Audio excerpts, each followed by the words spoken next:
ॐ शुक्लाम्बरधरं विष्णुं शशिवर्णं चतुर्भुजं प्रसन्नवदनं ध्यायेत् सर्वविघ्नोपशान्तये मयूरादिरूढं महावाक्यगूढं मनोहारिदेहं महच्चित्तगेहं महीदेवदेवं महावेदभावं महादेवबालं भजे लोकपालं नमः पार्वतीपतये हर हर महादेव वल्लीदेवसेनाकान्तस्मरणं जय जय सुब्रह्मण्यो.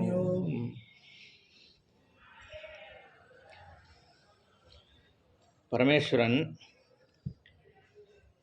பார்வதியை பரீட்சை பண்ணுறதுக்காக போகிறார். பார்வதி சின்ன குழந்தை தான், 6-7 வயசு குழந்தையாக தான் இருக்கா. அதனால் ஈஸ்வரனையே அடையணும் அப்படிங்கிறதுனால 5 வயசுலேருந்தே தபஸ் பண்ணிட்டு இருக்கா அம்பாள். அப்போ அவளை பரீட்சை பண்ணி நிச்சயமாகவே அவளுக்கு பகவான் ஈஸ்வரன் மேலே தான் சிந்தை இருக்கா அப்படின்னு பார்க்குறதுக்காக ஒரு விருத்த வேஷம் தரிச்சுட்டு போகிறார். வயசானவராக போய் ஈஸ்வரனை என்னத்துக்காக நீ தபஸ் பண்ணுறேன்னு கேட்குறார் அம்பாள்கிட்ட.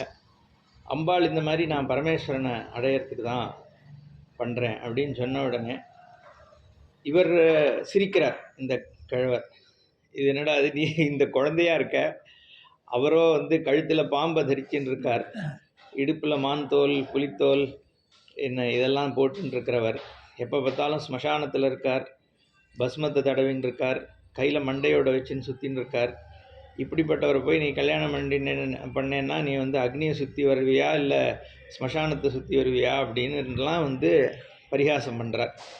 பண்ண உடனே இதெல்லாம் நான் நேற்றுக்கே சொன்ன மாதிரி இது என்ன சொல்கிறது, நிந்தாஸ்துதின்னு பேர். இந்த வள்ளலை பாடும் வாயால் அறுதலை பிள்ளையை பாடுவேனும் முருகனை பற்றி சொல்கிறதெல்லாம் உயர்வான விஷயங்களை ஒரு கிண்டலாக சொல்கிற மாதிரி. அப்பனை பாடும் வாயால் சுப்பனைனா சுப்பிரமணிய சுவாமி அந்த மாதிரி பாடுறது. அதாவது கேட்குறதுக்கு அது இதுவாக சொல்கிற மாதிரி இருக்கும். ஆனால் பரமேஸ்வரனுடைய ஒரு தத்துவத்தை இங்கே சொல்லப்படுறது.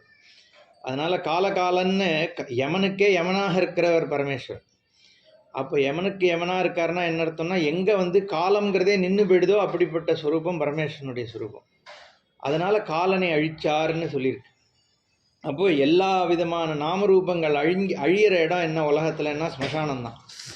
அந்த மாதிரி சர்வநாம ரூபமும் பரமேஸ்வரன்கிட்ட ஒடுங்கிறதுங்கிறதுனால ஈஸ்வரன் ஸ்மசானவாசின்னு சொல்கிறது. ஸ்மசானம்னா மோட்ச ஸ்தானத்தை ஸ்மசானம்னு சொல்கிறது. அப்போ இதெல்லாம் அந்த பகவானுடைய தன்மையை சொல்கிறதுக்காக இந்த மாதிரி அம்பாள் சொல்கிறா அப்படின்னு இங்கே புராணம் சொல்கிறது. அம்பாளுக்கு கோபம் வந்துடுறது. இது அவள் தோழியை பார்த்து சொல்கிறா, இவர் பைத்தியக்காரர் மாதிரி இருக்கார், இல்லை ஏதோ நம்மளுக்கு கெடுதல் பண்ணணும்னு வந்திருக்கிற ஆசாமியாக இருப்பார் போல இருக்குது, இவர்கிட்ட நான் பேச மாட்டேன், இவரை அனுப்பி விட்டுருன்னு சொல்லிடுறா. உடனே பரமேஸ்வரன் தன்னோட ஸ்வரூபத்தை அப்புறம் தான் காண்பிக்கிறார். இந்த மாதிரி காண்பித்த உடனே நான் உன்னை விவாகம் பண்ணிக்கிறேன், நான் போய் உங்கள் ஹிமவான்கிட்டையும் மேனைகிட்டையும் பேசி உனக்கு விவாகத்துக்கு ஏற்பாடு பண்ணுறேன்னு சொல்லிட்டு பரமேஸ்வரன் அந்தர்தனம் ஆகிடுறார். அப்புறம் சப்தரிஷிகளை ஸ்மரிக்கிறார். ஈஸ்வரன் சப்தரிஷிகள் வசிஷ்டர் முதலான ரிஷிகள் சப்தரிஷிகள்னு பேர். பிரம்மாவனுடைய புத்திரர்களாக 7 பேரை சிருஷ்டி பண்ணுறார். முதல்ல சிருஷ்டி ஆரம்பத்தில் பிரம்மாவானவர் 7 ரிஷிகளை சிருஷ்டி பண்ணுறார். அந்த சப்த ரிஷிகள் அவளை இவர் பரமேஸ்வரன் என்ன சொல்கிறாருன்னா, ரிஷிகளாகிய நீங்கள் பத்தினியோடு இருக்கிறவா, எங்கிட்ட இருக்கிறதெல்லாம் பூத கணங்கள் முனிவர்கள் இவாள்லாம் தான் இருக்கா, விவாகத்தை பேசுறதுக்குங்கிற பொழுது சபத்தினியாக இருக்கக்கூடிய ரிஷிகள் தான் போய் விவாகம் பேசணும் அப்படிங்கிற முறை இருக்குங்கிறதுனால சப்த ரிஷிகளாகிய நீங்கள்லாம் பத்தினிகளோடு போய் இந்த ஹிமவான்கிட்ட போய் எனக்கு பார்வதியை கேட்கணும்னு சொல்லி கேட்டுக்கிறார். அப்போது அவர் முதல்ல நினைக்கிறாராம், அந்த சப்த ரிஷிகளை கூப்பிடணும்னு நினச்ச மாத்திரத்திலேயே அவளுக்கும் அது ஸ்புரிக்கிறதாம், பகவான் நம்மளை நினைக்கிறார் அப்படின்ன உடனே உடனே ஸ்தோத்திரம் பண்ணுறான். சப்தரிஷிகள் உங்களை யார் ஸ்மரிக்கிறாளோ அவளே மரம மோட்சத்தை அடையிறாங்கிற பொழுது சர்வவியாபி சர்வாந்தர்யாமி ஒரு சுத்த ஸ்வரூபமாக இருக்கக்கூடிய நீங்கள் என்ன ஸ்மரிக்கிறேள் அப்படிங்கிற பொழுது எங்களோட பாக்கியம் என்ன அப்படின்னு உத்தமமான ஒரு ஸ்லோகங்கள் பண்ணுறா. சப்தரிஷிகள் பரமேஸ்வரன்கிட்ட அது இங்கே முதல்ல நந்திகேஸ்வரர்கிட்ட கேட்குறா. நந்திகேஸ்வரர் வந்து அழிச்சின்னு போய் உள்ளே விட்ட உடனே இந்த சப்தரிஷிகள் வந்து முதல்ல போய் பார்க்குறாளாம் பரமேஸ்வரனை. பார்த்த உடனே அவரனுடைய அந்த அழகை பார்த்த உடனே அவன் நினைக்கிறாளாம், இந்த மன்மதன் வந்து பரமேஸ்வரன் எரிச்சார்னு சொல்கிறாளே, அதில் ஏதோ தப்பு இருக்குது. ஏன்னா நான் என்ன இவா பேசிக்கிறாளாம், நான் என்ன நினைக்கிறேன்னா, இந்த ஈஸ்வரனோட அழகை பார்த்துட்டு மன்மதன் தன்னோட அழகு வந்து இந்த சுவாமிக்கு அழகுக்கு இதில் என்ன இதுவாக போச்சுன்னு அவன் தற்கொலை பண்ணிட்டு இருப்பானே ஒழிய சுவாமி எரிச்சிருக்கிற வாய்ப்பு இல்லை அப்படின்ற அளவுக்கு அப்படி ஒரு அழகாக இருக்கார் பரமேஸ்வரன்னு வர்ணிக்கிறார். அந்த சுவாமியை வந்து அப்போது இன்னும் 2-3 இது சொல்கிறார் பரமேஸ்வரனை வந்து.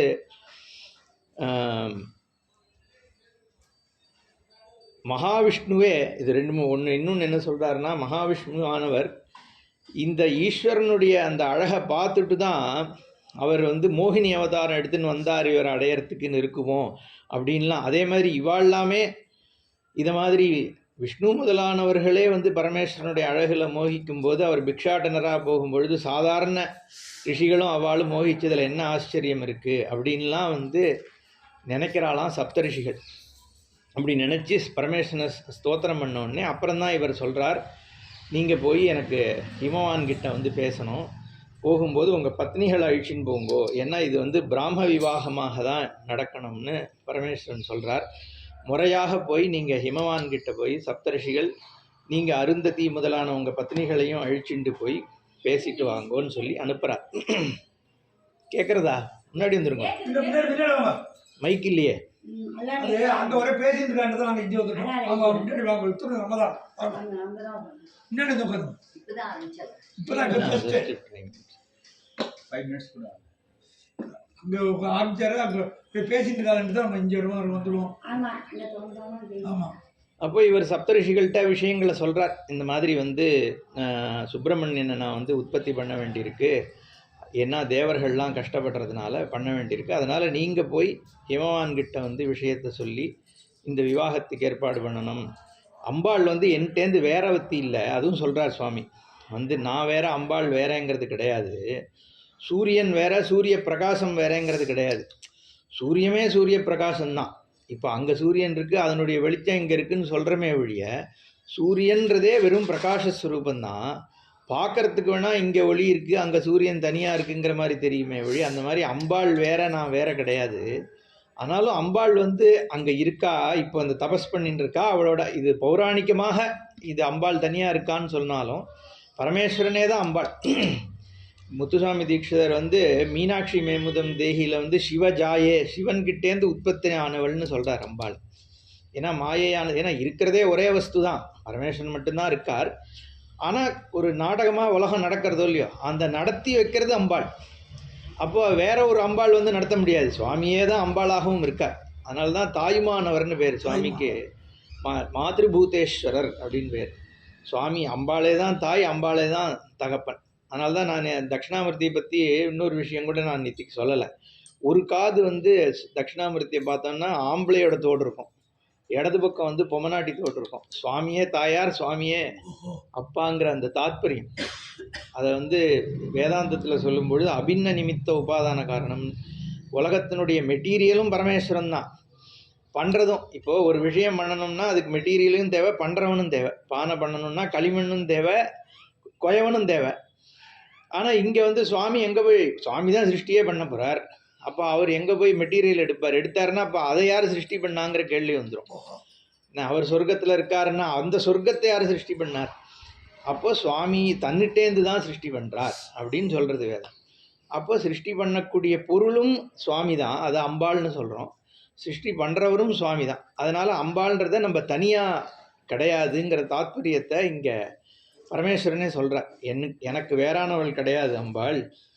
எப்படி சூரியனும் சூரியனுடைய பிரகாசமும் தனியாக தெரிகிறதோ, அதனால் என்னை விட்டு பிரியாத அம்பாளானவள் நீங்கள் போய் இந்த பாணி கிரகணம் பண்ணணுன்ற சந்தர்ப்பம் இருக்குது, நீங்கள் போய் பேசணும் அப்படின்னு சொன்னார்.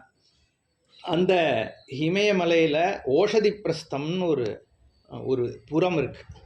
அந்த ஓஷதி பிரஸ்தத்தில் தான் ஹிமவான் இருக்கான்.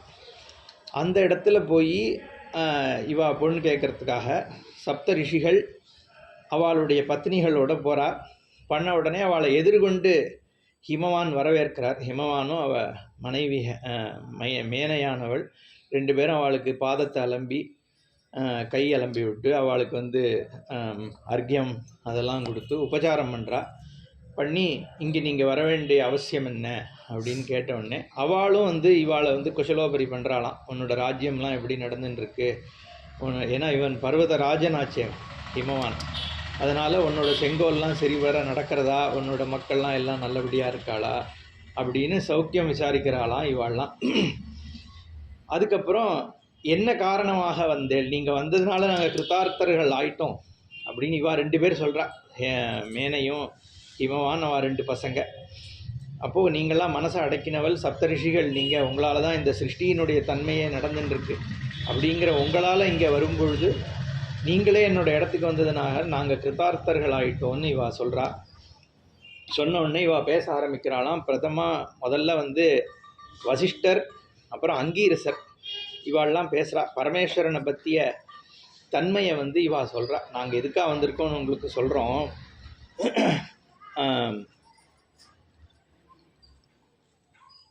ஆமாம், இவா பேசுகிறதுக்கு முன்னாடி அம்பாள் அலங்காரம் பண்ணி அழிச்சுட்டு வராவா. 7 வயசு 8 வயசு தான் பார்வதிக்கு, குழந்தை தான். அவளை வந்து அலங்காரம் பண்ணி அம்பாள் அழிச்சுட்டு வரா. அப்போது ஹிமவானும் சப்தரிஷிகளுக்கும் நடுவில் ஒரு வார்த்தாலாபம் நடக்கிறது. முக்கியமாக அருந்ததி, அவள் தான் வந்து அருந்ததி பர்வதராஜனுடைய புத்திரியை முதல்ல நமஸ்காரம் பண்ணுறாளாம் மானசீகமாக. ஏன்னா இவாளுக்கு சப்தரிஷிகள் அவள் ரிஷிபத்னின்னா அம்பாள்னு தெரியுமோ இல்லையோ, அதனால் அந்த மடியில் வச்சுட்டு ஹிமவான் வந்து வெக்கப்பட்டு சொல்கிறானா, இவ தான் எங்களுக்கு எல்லாமே பிராணனாக இருக்கா அம்பாள், ஏன்னா எத்தனையோ தவம் பண்ணி கிடச்ச பொண்ணு இல்லையா அம்பாள். அதனால் சொன்ன உடனே இவர் சொல்கிறா, இவா அங்கீரஸ் பேச ஆரம்பிக்கிறார். அவர் சொல்கிறார், நாங்கள் இங்கே எதுக்கு வந்திருக்கோன்றதை கேளுங்கோ.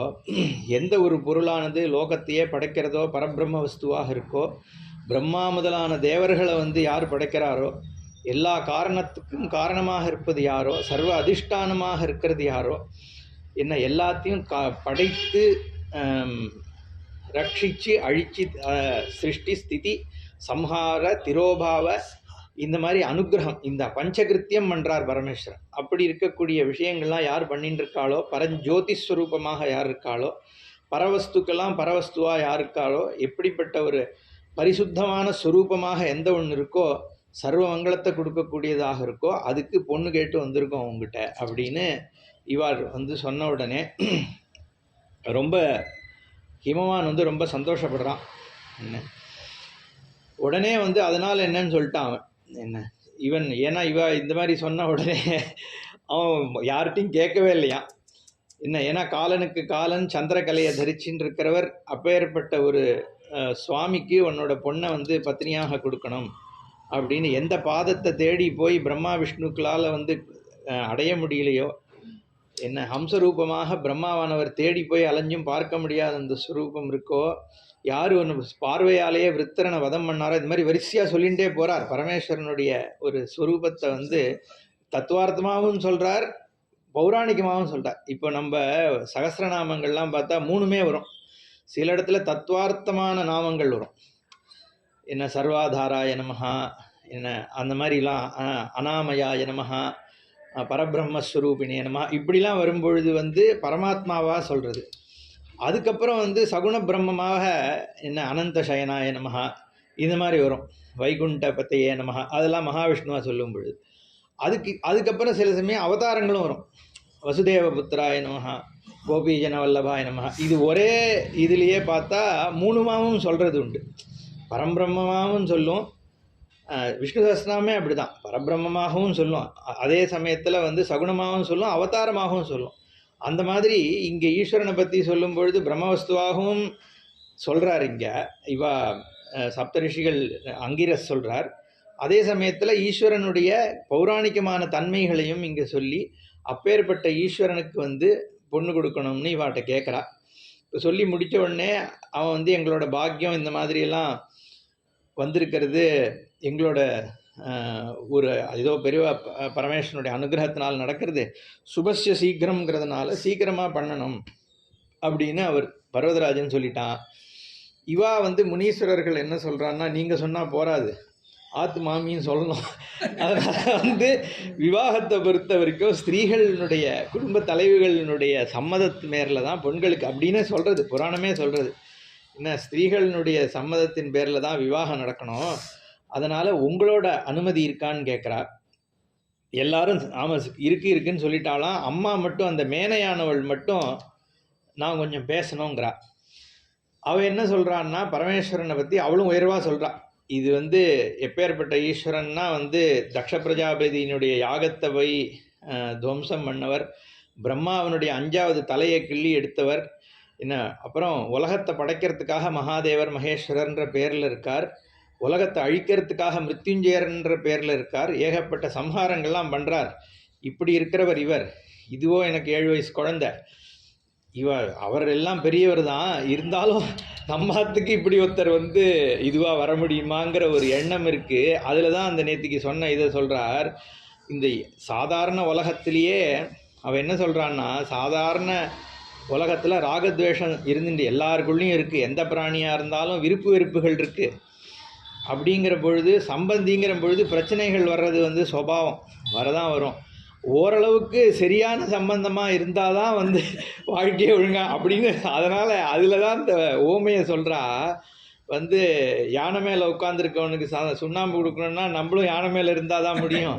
நீ இங்கேருந்து கொடுத்தேன்னா அது சரியாக வராதுங்கிறதுனால அவர் அவ்வளோ உயர்வாக இருக்கார். ஆனால் நம்ம அந்த லெவலில் இல்லையே, நம்ம பொண்ணை வந்து இங்கே கொடுக்க முடியுமா அப்படின்னு வந்து அவள் கேட்குறா. கேட்டதுக்கு தான் அப்புறம் அருந்ததி பேசுகிறா. அவள் சொல்கிறா, நீ நினைக்கிற மாதிரி இல்லை, ஈஸ்வரன் அதாவது உலகம் நன்னா நடக்கணும்னா சிக்ஷை பண்ணுறது பண்ணி தான் ஆகணும். யாருக்கு தண்டனை கொடுக்கணுமோ அவளுக்கு தண்டனை கொடுத்தாதான் சாதுக்களுக்கு வந்து சுகமாக வாழ முடியும். அதனால் பரமேஸ்வரன் வந்து தண்டிக்கிறார், தட்சணை தண்டிச்சார்ன்ற காரணத்தினாலலாம் நீ வந்து யோசிக்கல் ஆகாது. அது மட்டும் இல்லாமல் உன் பொண்ணை பற்றி உனக்கு தெரியாது, லோகமாதாவானவள் அவள். அதனால் நீ வந்து இதை பற்றிலாம் யோசிக்க வேண்டியதில்லை, இப்படிப்பட்ட ஒரு பாக்கியம் இருக்குது, அதனால் பண்ணணும்னு சொன்னோடனே அவள் அது புரிஞ்சுன்றா அப்படிங்கிறதாக சொல்கிறார் சூத்தர்.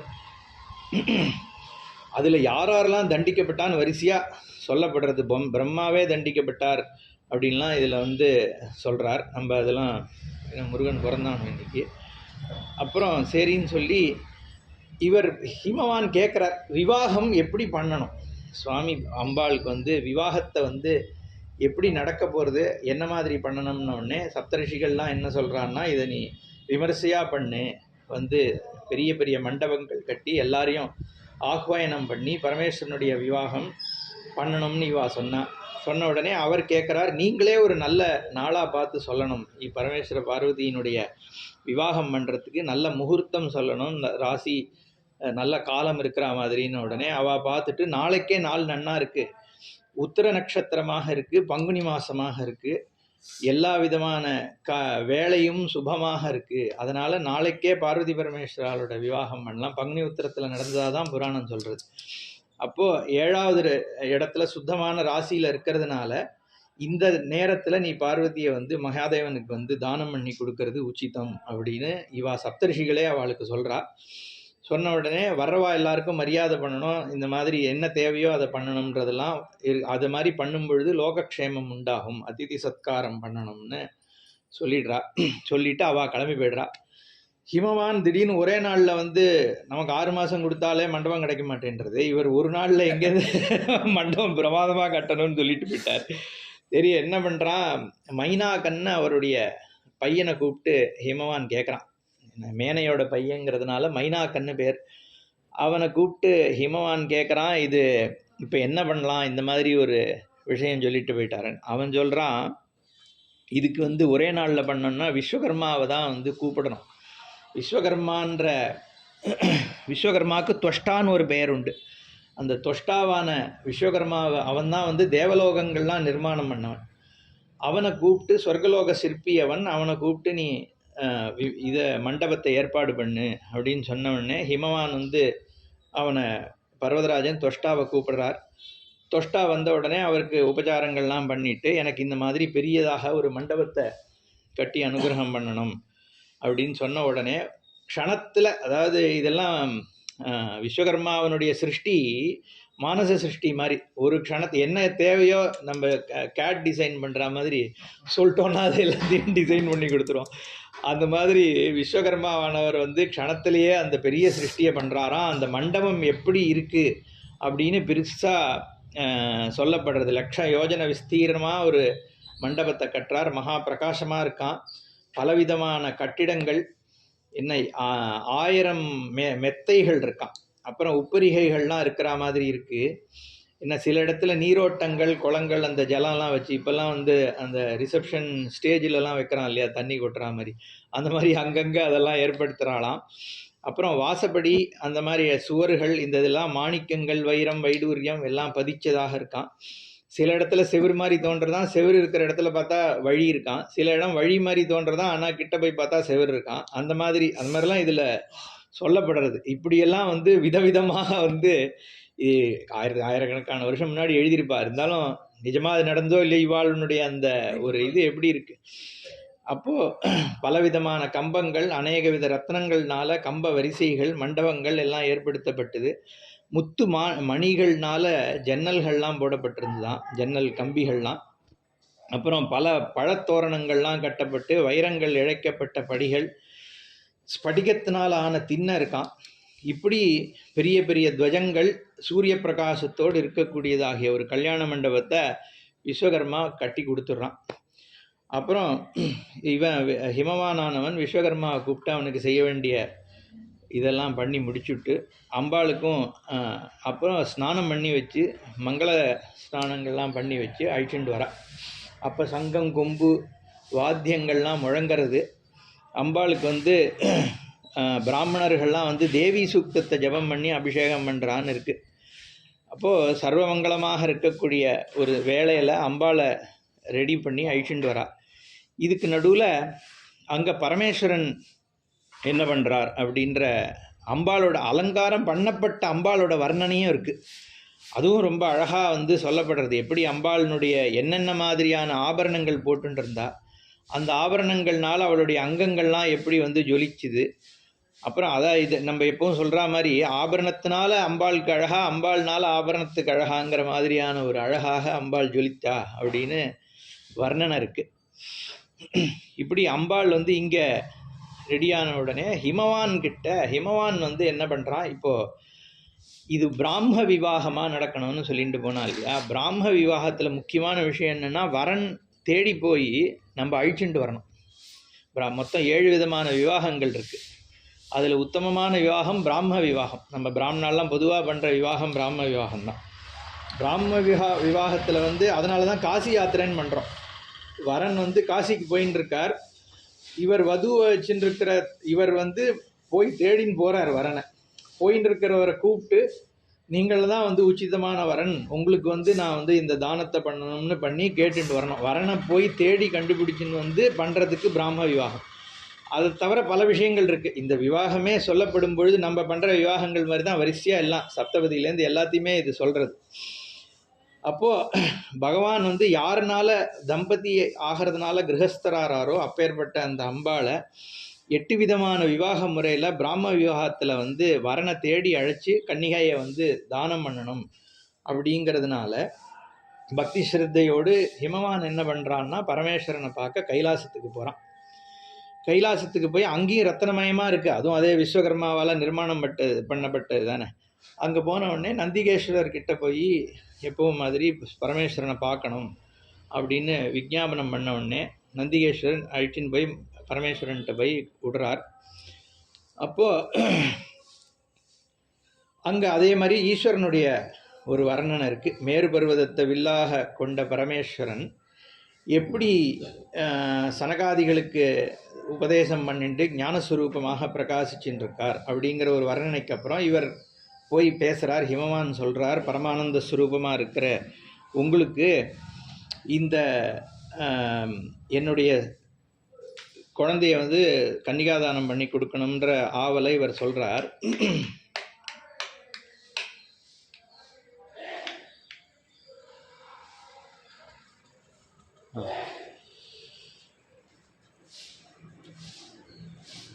ஓஷதி பிரஸ்தத்துக்கு வந்து நீங்கள் விவாகம் பண்ணிக்கணும்னு வரனை கூப்பிடுறார். பரமேஸ்வரன் வந்து கூப்பிட்டு விவாகம் பண்ணணும் அப்படின்னு சொன்ன உடனே சரி நான் வரேன் அப்படின்னு சொல்லி அனுப்பி வச்சிடுறார்.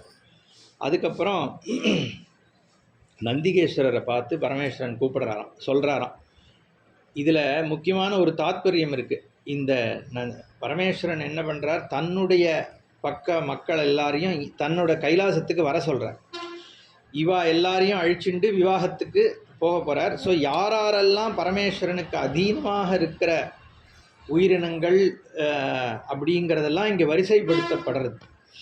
ஈஸ்வரன் வந்து நந்திகேஸ்வரரை பார்த்து சொல்கிறார், பிரமதகணங்களோட தலைவர்களெல்லாம் வர சொல்லு அப்படின்னு. பிரமதகணங்கள் தேவர்கள், பிரஜாபதிகள், ஏகாதச ருத்ரர்கள், துவாதச ஆதித்யர்கள், 11 ஆதித்யர் ருத்ரர்கள், 12 ஆதித்யர்கள், அஷ்டவசுக்கள், சாத்தியர்கள், பித்ருக்கள், அசுரர்கள், நாகர்கள், கணங்களின் பதிகள், அப்புறம் ஹாட்டகேஸ்வரர், கூஷ்மாண்டர் முதலான ருத்ரர்கள்னு பொதுவாக முதல்ல சொல்கிறார். அதுக்கப்புறம் ஒரு 10 பக்கத்துக்கு யாரெல்லாம் வந்து பரமேஸ்வரனுக்கு கீழே இருக்கக்கூடிய கணங்கள், எந்தெந்த ருத்ரர்கள் எங்கெங்கே இருக்கான்னு பெரிய வர்ணனம் வருது. அதாவது ஈஸ்வரனுடைய இந்த கணங்கள்ன்றதே நிறைய பேர் புரிஞ்சுக்கிறது இல்லை. தேவர்கள்னு ஒன்று இருக்குது, ருத்ரர்கள் இருக்கா, கணங்கள் இருக்கா, அசுரர்கள் இருக்கா. இப்போ 33 கோடி தேவர்கள் இருக்கான்னு சொல்கிறோம், 66 கோடி அசுரர்கள் இருக்கா, 2 மடங்கு அசுரர்கள் இருக்கா, லட்சக்கணக்கான கணங்கள் இருக்குது, லட்சக்கணக்கான ருத்ரர்கள் இருக்கா. இத்தனையும் சேர்ந்து தான் இந்த உலகத்தினுடைய நிர்மாணம் இருக்குது. ஏன்னா நான் அன்றைக்கே சொன்னேன், நம்ம பிரபஞ்சம்னு சொல்லும் பொழுது வெறும் எர்த்தை மட்டும் நம்ம பார்க்க முடியாது. ஏன்னா ஒரு ஸ்டாரும் ஒரு சன்னுன்னு சொல்கிறோம். வானத்தில் பார்த்தா கணக்கில் அடங்காத ஸ்டார்ஸ் நம்ம கண்ணுக்கே தெரியறது. அது தெரியாதது எவ்வளோ இருக்குதுன்னு நமக்கு தெரியாது. ஏன்னா இப்போ நம்ம நேக்கடையில் தெரியறது நமக்கு தெரியறது, எங்கே போய் முடிய போகிறது. இப்போ ஸ்பேஸு ஒரு இடத்துல முடியுமான்னு, இப்போது டைம் வந்து எப்போயாவது ஆரம்பிச்சுதுன்னு எப்படி சொல்ல முடியும்? ஆரம்பிக்கிறதுக்கு முன்னாடி என்ன இருக்குன்னா அப்பயும் ஏதோ ஒரு டைம் இருந்து தான் ஆகணும். இல்லைன்னா டைமினுடைய பர்செப்ஷனே அப்போ இல்லை அப்படின்னு வேணால் சொல்லலாமே ஒழிய, காலத்துக்குள்ளே காலம் முடியறது ஆரம்பிக்கிறதுன்னு சொல்ல முடியாது. அது மாதிரி ஸ்பேஸுமே ஒரு இடத்துக்கு போனால் அது தாண்டி ஸ்பேஸ் தான் இருக்க போகிறது. அப்போ நமக்கு எவ்வளோ சூரியன் தெரியறதோ அதையும் தாண்டி மில்லியன்ஸ் ஆஃப் ஸ்டார்ஸ் இருக்குதுன்னு சயின்டிஸ்டே சொல்கிறான். டெலஸ்கோப் வழியாக இவாளுக்கு அப்சர்வேட்டரி வழியாக தெரியறதே இத்தனை மில்லியன்ஸு, தெரியாது எவ்வளோ இருக்குன்னு தெரியாது, அநேகமாக இதை விட பல மடங்கு இருக்குன்னு தான் சொல்கிறான். அப்போது அந்த ஒரு ஈஸ்வரன்னா எல்லாத்தையும் சேர்த்து தான் காப்பாற்றணும் இல்லையா? வெறும் இந்த பூமியை மட்டும் காப்பாற்றுறவர் ஒரு ஈஸ்வரன் ஆக முடியாது. அப்போ அத்தனை அண்டங்கள், ஆயிரக்கணக்கான கேலக்சிஸ் இருக்கிற ஈஸ்வரனுக்கு அங்கங்கே ஒரு நியதி இருக்கும். பூமியை பொறுத்த வரைக்கும் இந்த பஞ்சபூதம் இருக்குது, இது இருக்குது, அது இருக்குது. சாட்டர்னில் என்ன இருக்குது, ஜூபிட்டரில் என்ன இருக்குது, யுரேனஸில் என்ன இருக்குன்னே நமக்கு தெரியாது. அப்போ மற்ற பிளானட்ஸ்லாம் என்னென்ன விதமான ஃபோர்ஸஸ் இருக்குது, அது அத்தனையும் இங்கே வந்து கணங்களாக சொல்லப்படுறது. இந்த அதுக்காக சொல்ல வந்தேன், ஆயிரக்கணக்கான ருத்ரர்கள், ஆயிரக்கணக்கான கணங்கள், இவைகளால் தான் பரமேஸ்வரன் வந்து உலகத்தை முழுக்க இது பண்ணுறான். இது ஏன் இவ்வளோ எக்ஸ்பிளைன் பண்ணுறேன்னா, இந்த இப்போ ஆஃப் லேட் வந்து ஏதோ வந்து விஷ்ணு தான் வந்து தேவர்களுடைய தலைவர், சிவகணங்கள்லாம் ஏதோ வந்து பல் இப்படி இருக்கும் அப்படி இருக்கும் அந்த மாதிரி அதை ரொம்ப நெகட்டிவாக சொல்லிடுறா. கேட்டுடா இதை வந்து தாமச புராணம் அந்த மாதிரி எதையோ சொல்லி, அந்த மத்வால்லாம் எஸ்பெஷலி வந்து அவளுக்கு இந்த ஒரு ப்ராப்ளம், அவளுக்கு சிவனை வந்து ஏதாவது சொல்லி ஆகணும். தாத்பரியம் இது, அதுக்காக சொல்கிறேன். கணங்கள்ன்றதும் ஏன்னா உலகத்தில் எல்லாமே சௌமியமாக இருக்கிறது கிடையாது, நல்லது மட்டுமா நடந்துட்டுருக்கு. நல்ல மழை பெய்யுது, அது மட்டும் எத்தனையோ கெட்ட விஷயங்கள் ஃபோர்ஸஸும் நடக்கிறது, அதுவும் ஈஸ்வராதீனம்தான். என்ன அசுரனுக்கு யார் சக்தி கொடுக்குறான்னா அதுவும் அதே ஈஸ்வரன் தானே இருக்கிறது, ஒரு ஈஸ்வரன் மட்டும்தான்னா. அப்போ அசுரர்கள் என்ன, இப்போ மற்ற ரிலீஜியன்ஸில் பார்த்தேன்னா சாட்டான்னு ஒருத்தன் உண்டு, காடுன்னு ஒருத்தர் உண்டு. அப்போ கெட்டவன்லாம் சேட்டானை தான் வேண்டுவான், இவன் நல்லா வந்து காடை வேண்டுவான். சேட்டானும் காடும் எப்பயும் அடிச்சுட்டு இருப்பான். நம்ம யோசிச்சு பார்த்தோன்னா யாருக்கு சக்தி அதிகமாக இருக்குது? இப்போது கெட்டதுக்கு சக்தி அதிகமாக இருக்கா, நல்லது சக்தி? அப்போ சேட்டான் பவர்ஃபுல்லாக இல்லை காடு பவர்ஃபுல்லான்னு பார்த்தா சேட்டன் தானே பவர்ஃபுல்லாக இருக்குது இப்போது. ஏன்னா அதுக்கிட்ட தான் அத்தனை பேர் கெட்டது தான் நிறைய நடக்கிறதுன்னு தோன்றுறது இல்லையா? அப்போ அந்த மாதிரி வந்து நம்ம தர்மத்தில் வந்து சேட்டான்னு தனியாகவும் இதுவும் கிடையாது, எல்லாருக்கும் ஒரே, ஏன்னா ஒரே ஸ்வரூபந்தான் இருக்குது. இன்ஃபேக்ட் ஒருத்தன் கெட்டவன், ஒருத்தன் சில கெட்ட விஷயங்களில் ஈடுபடுறான்னு வேணா சொல்லாமே ஒழிய, இவன் வந்து கெட்டவன் அப்படின்னு எல்லாருமே ஒரு டயத்தில் கெட்டவா ஒரு டயத்தில் நல்லவா தானே. ஏதோ ஒரு காரணத்தினால அவன் இப்போ ஒருத்தன் திருடுறான்னா என்ன, அவன் ஏதோ அவனுக்கு தெரியாதா திருடக்கூடாதுன்னு, எதையோ அதை மீறி பண்ணுறான் அவனோட சுச்சுவேஷன். அப்போ இது எல்லாமே ஒரு ஃபோர்ஸஸ் தான். இது அத்தனைக்கும் ஈஸ்வரன் தான் ஆதாரமாக இருக்கார். அதனால் கணங்களும் ஈஸ்வரன் அதனால் இங்கே எதுக்காக சொல்ல வந்தேன், இங்கே வந்து பரமேஸ்வரன் தன்னோட பக்கத்தில் இருக்கவாளெல்லாம் கூப்பிடுன்னு நந்திகிட்ட சொல்கிறாரனோ, அதில் இவ அத்தனை பேரும் வரா. அதாவது இந்த கணங்கள் வருது, ருத்ரர்கள் வரா, தேவர்கள் வரா, நதிகள் வருது, பர்வதங்கள் வருது, திதிகள் வருது, நட்சத்திரங்கள் வருது, தினங்கள் வருது, இந்த மாதிரி நதிகள் வருது, காலம் வருது, தெரிந்தது தெரியாததுன்னு மொத்தமாக வேற ஒன்று போட்டான். நீ சொல்ல முடியாத விஷயங்கள் இருக்கா, எதெல்லாம் உனக்கு தெரியாதோ அதெல்லாத்தையும் வர சொல்லு அப்படின்னு வரிசையாக போயிட்டே இருக்கு. அப்போ இந்த மாதிரி வந்து நந்திகேஸ்வரர்கிட்ட பரமேஸ்வரன் இவாளெல்லாம் வர சொல்லுன்னு சொன்ன உடனே நந்திகேஸ்வரர் அவளெல்லாம் வந்து ஸ்மரிக்கிறார். மகாவிஷ்ணுலேருந்து ஆரம்பித்து ஒத்தராக வரா. இந்திரன், வருணன், திக்பாலர், தேவர்கள், பிரஜாபதிகள், ஏகாதச ருத்ரர்கள், துவாதச ஆதித்யர்கள், அஷ்டவசுக்கள், விஸ்வேதேவர்கள், சாத்தியர்கள், பித்ருக்கள், நாராயணர், அவருடைய அவதாரங்கள், சதுர்முகனான பிரம்மதேவன், பாதாள லோகத்தில் இருக்கக்கூடிய தனுவினுடைய புத்திரர்கள், எல்லா விதமான அசுரர்கள், அஷ்டமகா நாகங்கள், மகாபலிஷ்டர்களான இருக்கக்கூடிய வாசுகி, கார்கோடன், மகோரகன், கம்பளன், அஸ்வதரன் இப்படின்ற நாக தலைவர்கள்லாம் வரா. சங்கபாலன், மகாபத்மன் வரிசையாக போகிறது. விரோச்சனன், பலி, நமுச்சி, வலன், மகாஜம்பன், ஜம்பன், ஹயக்ரீவன் இப்படின்ற அசுரர்கள்லாம் பாதாள லோகத்திலேருந்து வராலாம். ஆட்டகேஸ்வரருடைய ஆளுகைக்கு இருக்கக்கூடிய கணங்கள், கூஷ்மாண்ட ருத்ரனுடைய கணங்கள், பானுபகம்பன், மகாபலி, இது மாதிரி வரிசையாக ஒரு 6 பக்கத்துக்கு இருக்குது. நம்ம இது படிச்சுட்டு இருந்தோம்னா கஷ்டம். இந்த மாதிரியான இவா வரிசையாக ஒத்தரியாக இவர் கூப்பிடுறார், இவாள்லாம் வரா. அதை தவிர கலைகள், முகூர்த்தங்கள், தினம், திதி, பக்ஷங்கள், ரித்து இவாளெல்லாம் கூப்பிடுறா. அப்புறம் மகாவிஷ்ணு வந்து மகாலட்சுமியோட கூட வராராம், பிரம்மா வந்து சரஸ்வதியோட கூட வரார், கங்கை முதலான நதிகள் வருது, சமுத்திரங்கள் வருது, இவா எல்லாரையும் கூப்பிடுறார் நந்திகேஸ்வரர். அது இந்திரன் வரான். இந்திரன் 30 முக்கோடி தேவர்கள், விஸ்வேதேவர்கள், சாத்தியர்கள், பிரம்ம விசாரம் பண்ணிட்டு இருக்கிற முனிவர்கள், நிருதி, வாயு, குபேரன் இப்பேற்பட்ட தேவர்கள் எல்லாரோடையும் வரா. 61 கோடி அசுரர்கள் வரா, நாகர்கள் வரா. இவா எல்லாரையும் வரிசையாக வர சொல்கிறார். வெவ்வேறு விதமான ருத்ரர்கள், அந்த ருத்ரர்களுமே வந்து சமுத்திரத்துக்கு அடியில் இருக்கக்கூடிய ஆயிரக்கணக்கான ருத்ரர்கள், பாதாள லோகத்தை பண்ணிட்டு இருக்கிற ருத்ரர்கள், இந்த மாதிரியெல்லாம் பராக்கிரமம் வாய்ந்த ஜோலகேஷர் பேரோடு வருது. யார்? ரக்தவர்ணர், அவர்கிட்ட 10 கோடி கணங்கள் இருக்கான். கேசராட்சர் 1000 கோடி கணங்களோடு வரார். வைத்யுதர் அப்படிங்கிறவர் வந்து 8 கோடி கணங்களோடு, இந்த மாதிரி வந்து வரிசையாக சொல்லப்படுறது. யார் வரா, எப்படிலாம் வரான்ட்டு. இவாள்லாம் இவரோட பக்கத்தில் அழிச்சுண்டு பரமேஸ்வரன் போகிறதுக்காக வர சொல்கிறார். வர்றவா எல்லாரும் நந்திகேஸ்வரர்கிட்ட அனுஜையை வாங்கிட்டு பிரமத கணங்கள்னு இருக்குது சிவனுடைய கணங்களில், அதுவும் வரிசையாக சொல்லப்படுறது. எல்லாம் கோடி கோடி தான். பஞ்சாக்ஷன் அப்படிங்கிறவன் 555 கோடி கணங்களோட வரானா. சதமன்யூன்றவன் 100 கோடி கணங்களோட வரான். இந்த மாதிரி பிரமத கணங்கள்லாம் கோடானு கோடி கணங்களோட ஸ்கேல் அவ்வளோ பெருசுன்னு அர்த்தம். அவ்வளோதான். அத்தனை விதமான ஃபோர்ஸஸ் பரமேஸ்வரனுடைய அதீனத்தில் இருக்குது. அதை எல்லாத்தையும் எடுத்துட்டு அவர் தான் அது எல்லாத்தையும் தன்னுடைய கண்ட்ரோலில் வச்சிருக்காருன்றதுனால நாகர், கருடர், யக்ஷர், கந்தர்வர், கிண்ணறர்கள் இவாள்லாம் பாடுறாளாம். இந்த கானங்கள் முழங்க இவாள்லாம் கிளம்பி இவா முதல்ல வந்துடுறா. வந்த உடனே நந்திகேஸ்வரர் வந்து இவாள்லாம் இன்ட்ரடியூஸ் பண்ணுறார். அதுதான் நான் அன்றைக்கி சொன்னேன். கையில் அந்த கம்பை வச்சுட்டு எல்லாரையும் வந்து வரிசையாக உட்கார வைக்கிறார். இத்தனை கணங்களும் எல்லாரையும் ஒரு ஆர்டர்லியாக உட்கார வச்சு நந்திகேஸ்வரர் வந்து ஒவ்வொருத்தரையா நீ எழுந்துரு, நீ இவர் தான் விஷ்ணு, அது வேற விஷ்ணுவே இன்ட்ரடியூஸ் பண்ணுறார். விஷ்ணுவை இன்ட்ரடியூஸ் பண்ணி என்ன சொல்கிறார், உங்களோட இடது பாகத்துலேருந்து உற்பத்தி ஆனாரே விஷ்ணு, அது இவர் தான் அப்படிங்கிறார். அப்புறம் உங்கள் வலது பாகத்துலேருந்து உற்பத்தியான பிரம்மா இவர் தான். அதாவது சுவாமின்னா ஒரே பரமேஸ்வரனுடைய அங்கம்தான் வந்து பிரம்மா, விஷ்ணு, ருத்ரன் எல்லாமே. அப்படிங்கிறதுனால முதல் தேவனாக இருக்கக்கூடிய காலாக்னி ருத்ரர், அப்புறம் கூஷ்மாண்ட ருத்ரர், வீரேஷ ருத்ரர், ஹாட்டகேஷ ருத்ரர், இவா எல்லாரையுமே வந்து நந்திகேஸ்வரர் வந்து இன்ட்ரடியூஸ் பண்ணி விடுறார். பண்ணி விட்டோடனே அப்புறம் இவாள்லாம் கிளம்பி இமயமலைக்கு போகிறா. அதுக்கு முன்னாடி பரமேஸ்வரனுக்கு வந்து ஆபரணங்களை கொடுக்குறார் பிரம்மா.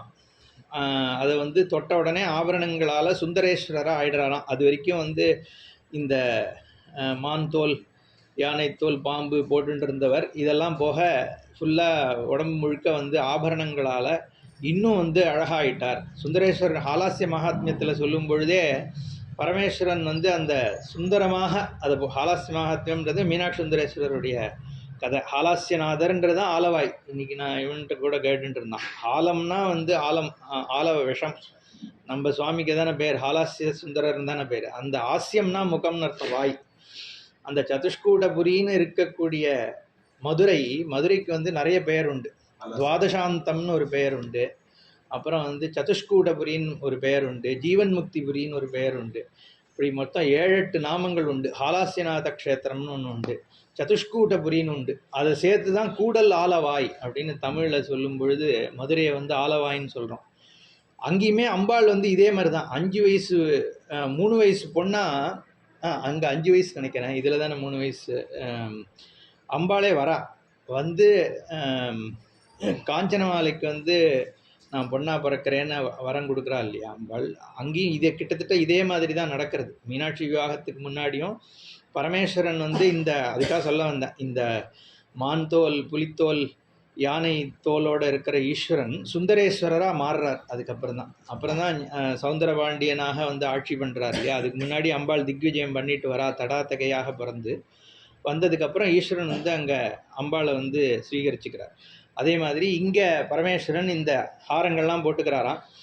எல்லாத்தையும் தேவர்கள் எல்லாருக்கும் கொடுத்துரு அப்படின்னு சொல்லிடுறார். அதுக்கப்புறம் நந்திகேஸ்வரர் அவளுக்கெல்லாம் கொடுத்ததுக்கப்புறம் சங்கம் பேரி தூரியம் துந்துபி டிண்டிமம் வீணை அந்த நாதங்கள்லாம் முழங்க பரமேஸ்வரன் அங்கேருந்து கிளம்பி இந்த பெரிய ஒரு ப்ரொசஷனாக வராராம். வேத மந்திரங்கள்லாம் முழங்கிறது, டான்சர்ஸ்லாம் ஆடுறா, வாசன திரவியங்கள்லாம் வீசுறது. நந்திகேஸ்வரனுடைய கையை பிடித்து கொண்டு பரமேஸ்வரன் வரார். அதுதான் நேத்திக்கே வராதவாளுக்கு நான் சொல்லணும். அதாவது நந்திகேஸ்வரர் தர்மரூபம். தர்மத்து வழியாக தான் ஈஸ்வரன்ட்டு போக முடியும். அதனால் எல்லாமே நந்திகேஸ்வரனுடைய அனுஜ்ஞை வாங்கிட்டு தான் உள்ளே போகணுன்றது சொன்னோம். இங்கேயுமே நந்திகேஸ்வரர் எங்கே போகிறதா இருந்தாலும் நம்ம ஜெயேந்திர சுவாமிகள் இந்த இதை பிடிச்சின்னு வருவார். அந்த மாதிரி நந்திகேஸ்வரர் கையை பிடிச்சிட்டு தான் வந்து பரமேஸ்வரன் வரார்.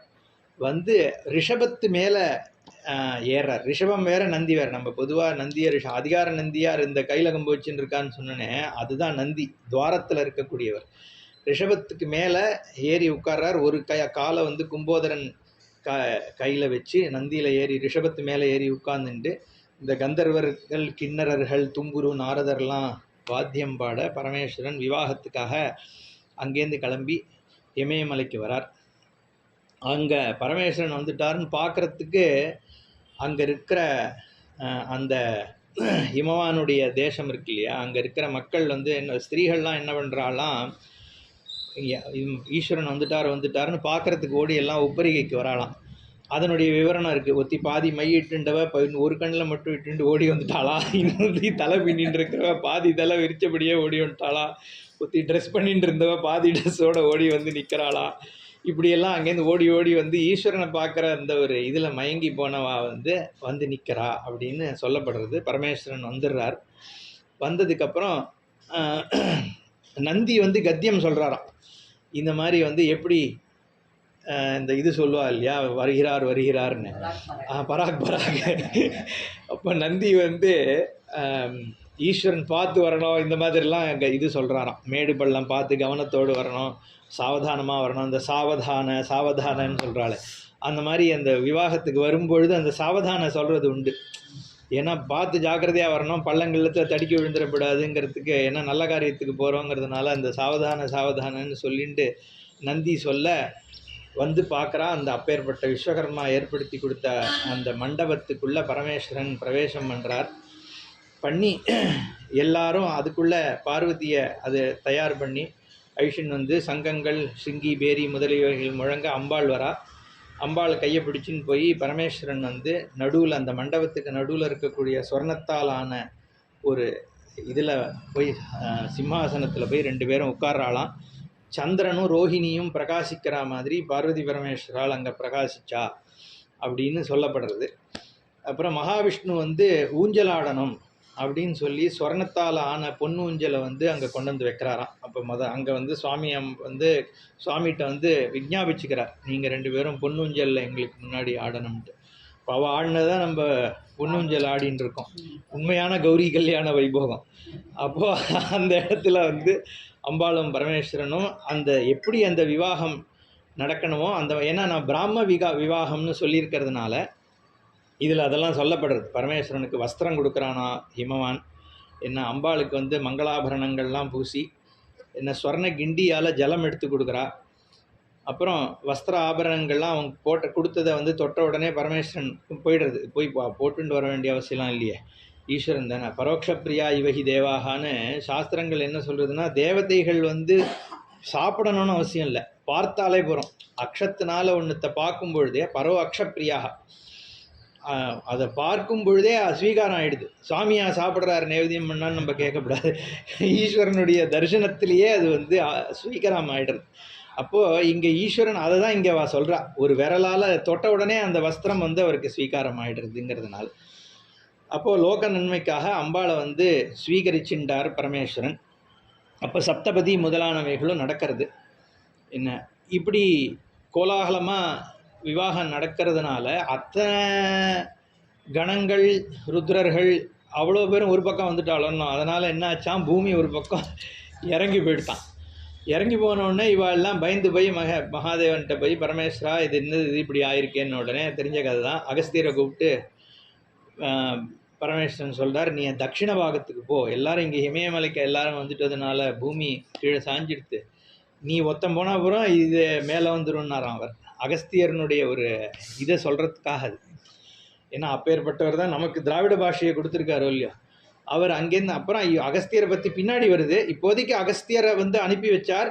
அகஸ்தியர் வந்து வருத்தம் தெரிவித்தார், என்னால் இந்த இவ்வளோ உலகமே பார்க்குறது, நான் ஒருத்தம் பார்க்க முடியாமல் போயிடுமே இந்த விவாகத்தைன்னு சொன்னாராம் அவர். அதனால் உனக்கு அந்த கல்யாண கோலத்தை நான் காண்பிக்கிறேன்ட்டு பரமேஸ்வரன் வந்து அகஸ்தியருக்கு மட்டும் தனியாக கல்யாண கோலத்தை காண்பிச்சார் அப்படின்னு இருக்குது. அப்புறம் அக்னி பிரம்மாவே உட்காந்து கல்யாண சடங்கெல்லாம் பண்ணுறார். மகாவிஷ்ணுவே வந்து இவனை ஹிமவானோட சேர்ந்திருந்து அம்பாளை தாரவாக்கிற இதில் ஈடுபடுத்திக்கிறார். அக்னியானவர் தானே வந்து சுயரூபமாக போய் முதல்ல தேவதா ரூபமாக வந்தவர் அக்னியாகவே இருந்து தன்னுடைய காரியத்தை பண்ணுறாராம். இப்படி வைதீக சம்பிரதாயப்படி பிராம விவாகமாக பார்வதி பரமேஸ்வராலோட விவாகம் நடைபெற்றது அப்படின்னு இந்த விவாகமாகிறது. அப்புறம் விவாகம் முடிஞ்ச உடனே பரமேஸ்வரனும் பார்வதியும் உட்காந்து ஒருத்தருக்கா தரிசனம் கொடுக்குறான். இந்த மாதிரி முதல்ல மகாவிஷ்ணு, அதுலேயும் ஒரு கிரமம் இருக்குது. மகாவிஷ்ணு வரார், பிரம்மா வரார், அப்புறம் கணங்கள் வருது. இப்படி ஒருத்தருக்கா தரிசனம் கொடுத்துட்டு பரமேஸ்வரன் வந்து அந்தர்தனம் ஆகிடுறார், அங்கேருந்து போயிடுறார். பார்வதி பரமேஸ்வரால் விவாகம் பண்ணிட்டு போயாச்சு. அதுக்கு முன்னாடி கிளம்புறதுக்கு முன்னாடி ரதி வந்து அழறான். இதெல்லாம் நடக்கிறதுக்கு மன்மதன் தான் காரணம், என்ன அவன் இன்னும் பஸ்மாவே கிடக்கான், இன்னும் ஏதாவது பண்ணணும்னு சொன்னோடனே பரமேஸ்வரன் வந்து அனங்கன்னே பேர். மன்மதனுக்கு வந்து அனங்கன்னு ஒரு பேர் உண்டு, அங்கம் இல்லாதவன்னு அர்த்தம். மனசில் மட்டும்தான் இருப்பானா, மற்ற தேவதை மாதிரி வெளியில் கிடையாது, மனசில் மட்டும் இருக்கிறதுனால அவன் அங்கம் இல்லாதவன். அனங்கனை நிகரும் மண்ணான்னு பாட்டு வரும் அந்த காலத்தில் ஔவையார் படத்தில். அனங்கன்றது மன்மதன். அதனால் பரமேஸ்வரன் என்ன அனுகிரகம் பண்ணுறாருன்னா, ரதிக்கு மட்டும் நீ வந்து தேகம் தெரிகிறவனாக இருப்ப, மற்ற யாருக்கும் தெரியாத ஒரு ஸ்வரூபமாக அவனை உயிர்ப்பிக்கிறேன்னு சொல்லி மன்மதனுக்கு வந்து திருப்பி உயிரை கொடுக்குறார். கொடுத்த உடனே இந்த தேவர்கள்லாம் வந்து பரமேஸ்வரனுக்கு மதுவர்க்கம் கொடுப்பாளோன்னு, நம்ம விவாகத்தில் வந்து மாங்கலிதாரணம் முன்னாடி மதுவர்க்கம்னு ஒன்று கொடுப்பா. அந்த மதுவர்க்கத்தில் இருக்கிற சேஷத்தை சாப்பிடணும்னு இவா எல்லாருக்கும் ஆசையாம். பரமேஸ்வரன் சாப்பிட்ட மதுவர்க்க சேஷம் வேணும்னு விஷ்ணு பிரம்மா முதலான தேவர்கள்லாம் போய் ஈஸ்வரன்கிட்ட போய் எங்களுக்கு மதுவர்க்க சேஷத்தை கொடுக்கணும் அப்படின்னு கேட்டவுடனே ஈஸ்வரன் அனுகிரகம் பண்ணுறார். உங்களுக்கு எல்லாருக்கும் மதுவர்க்க சேஷத்தினால நீங்கள் சித்தி அடைவீர்கள் அப்படின்னு சொல்லிட்டு அந்தர்தனமாறார் அப்படின்னு விவாக கட்டம் முடியறது. இதுக்கு பலஸ்துதி பெருசாக சொல்லப்படுறது. இந்த பார்வதி பரமேஸ்வரால் விவாகத்தை கேட்குறவா மலடியானவா குழந்தையை பெற்றுப்பா, ஜெயத்தை கேட்குறவா ஜெயத்தை அடைவா, இந்த ஸ்டாண்டர்டாக வந்து நல்ல பலன்கள்லாம் இதுக்கு சொல்லப்படுறது. இதுக்கு வந்து மகாலட்சுமி நாராயணன் அடைஞ்சதுக்கே இதை கேட்டது தான் காரணம்னு இதில் இருக்குது. இன்னும் பார்க்கடலில் தோன்றின மகாலட்சுமி வந்து மகாவிஷ்ணுவை அடையிறதுக்கு காரணம் பார்வதி பரமேஸ்வரால் விவாக கட்டத்தை கேட்டது தான் அப்படின்னு இதில் பலஸ்துதி சொல்லப்படுறது. அதே மாதிரி பிரம்மா சரஸ்வதி அடைஞ்சதுக்கும் இதுதான், எல்லா விவாகத்துக்கும் இதுதான் காரணம்னு சொல்லி சொல்லி முடிக்கிறார். அதுக்கப்புறம் சரி பரமேஸ்வரன் பார்வதேஷன் போயிட்டார் கைலாசத்துக்கு. சுப்பிரமணியர் உற்பத்தி இன்னும் ஆகலை, நாள் போயிட்டே இருக்குது. என்ன அவன் மன்மதனும் கிளம்பி போயிட்டான், உலகம்லாம் எல்லாம் சந்தோஷமாக இருக்குது. தேவர்கள் திருப்பி அவன் சூரபத்மன் அவனோட அட்டகாசம் தொடர்ந்துன்னு இருக்கு. அதனால் தேவர்கள்லாம் திருப்பி என்ன பண்ணுறா, மேருமலையில் போய் அங்கே தானே ஒளிஞ்சின்னு இருக்கா எல்லாரும், போய் வந்து அங்கே உட்காந்து என்னடா பண்ணுறது, இவர் இன்னும் குழந்தைய பெற்றுண்டா மாதிரி தெரியலையேன்னு சொல்லிட்டு யாராவது ஒருத்தனை அனுப்பி பார்ப்போம் என்ன தான் நடந்துட்டுருக்கு, பார்வதி பரமேஸ்வரால் வந்து இப்போ சண்டை போட்டுன்னு இருக்காளா, கொடுத்து நடத்தின்னு இருக்காளான்னு சொல்லிட்டு என்ன பண்ணுறாரு, யாரடா பிடிக்கிறது பார்த்தா வாயு பகவானை பிடிக்காளாம். அவன் மன்மதன் மாதிரி அவனும் போய் ஏற்கனவே ஒரு ஆள் போய் பொசிங்கினது போகிறோம், நான் வேறு இங்கேருந்து போகிறதுங்கிறான் வாயு. இவாளுக்கு வாயு இன்னும் கொஞ்சம் ஃபாஸ்ட்டாக போயிட்டு வந்துடுவான்னுட்டு வாயுவை கூப்பிட்டு நீ தான் போய் பார்த்துன்னு வரணும் அப்படின்னு சொன்னால் முடியாதுங்கிறான். அப்புறம் இவாள்லாம் மன்மதனை நினச்சி நீ பார்க்காத, உன்னோட தன்மை ரொம்ப வேறு அப்படி இப்படின்லாம் சொல்லி கன்வின்ஸ் பண்ணி அவனை வாயுவை அனுப்பி வைக்கிறான்.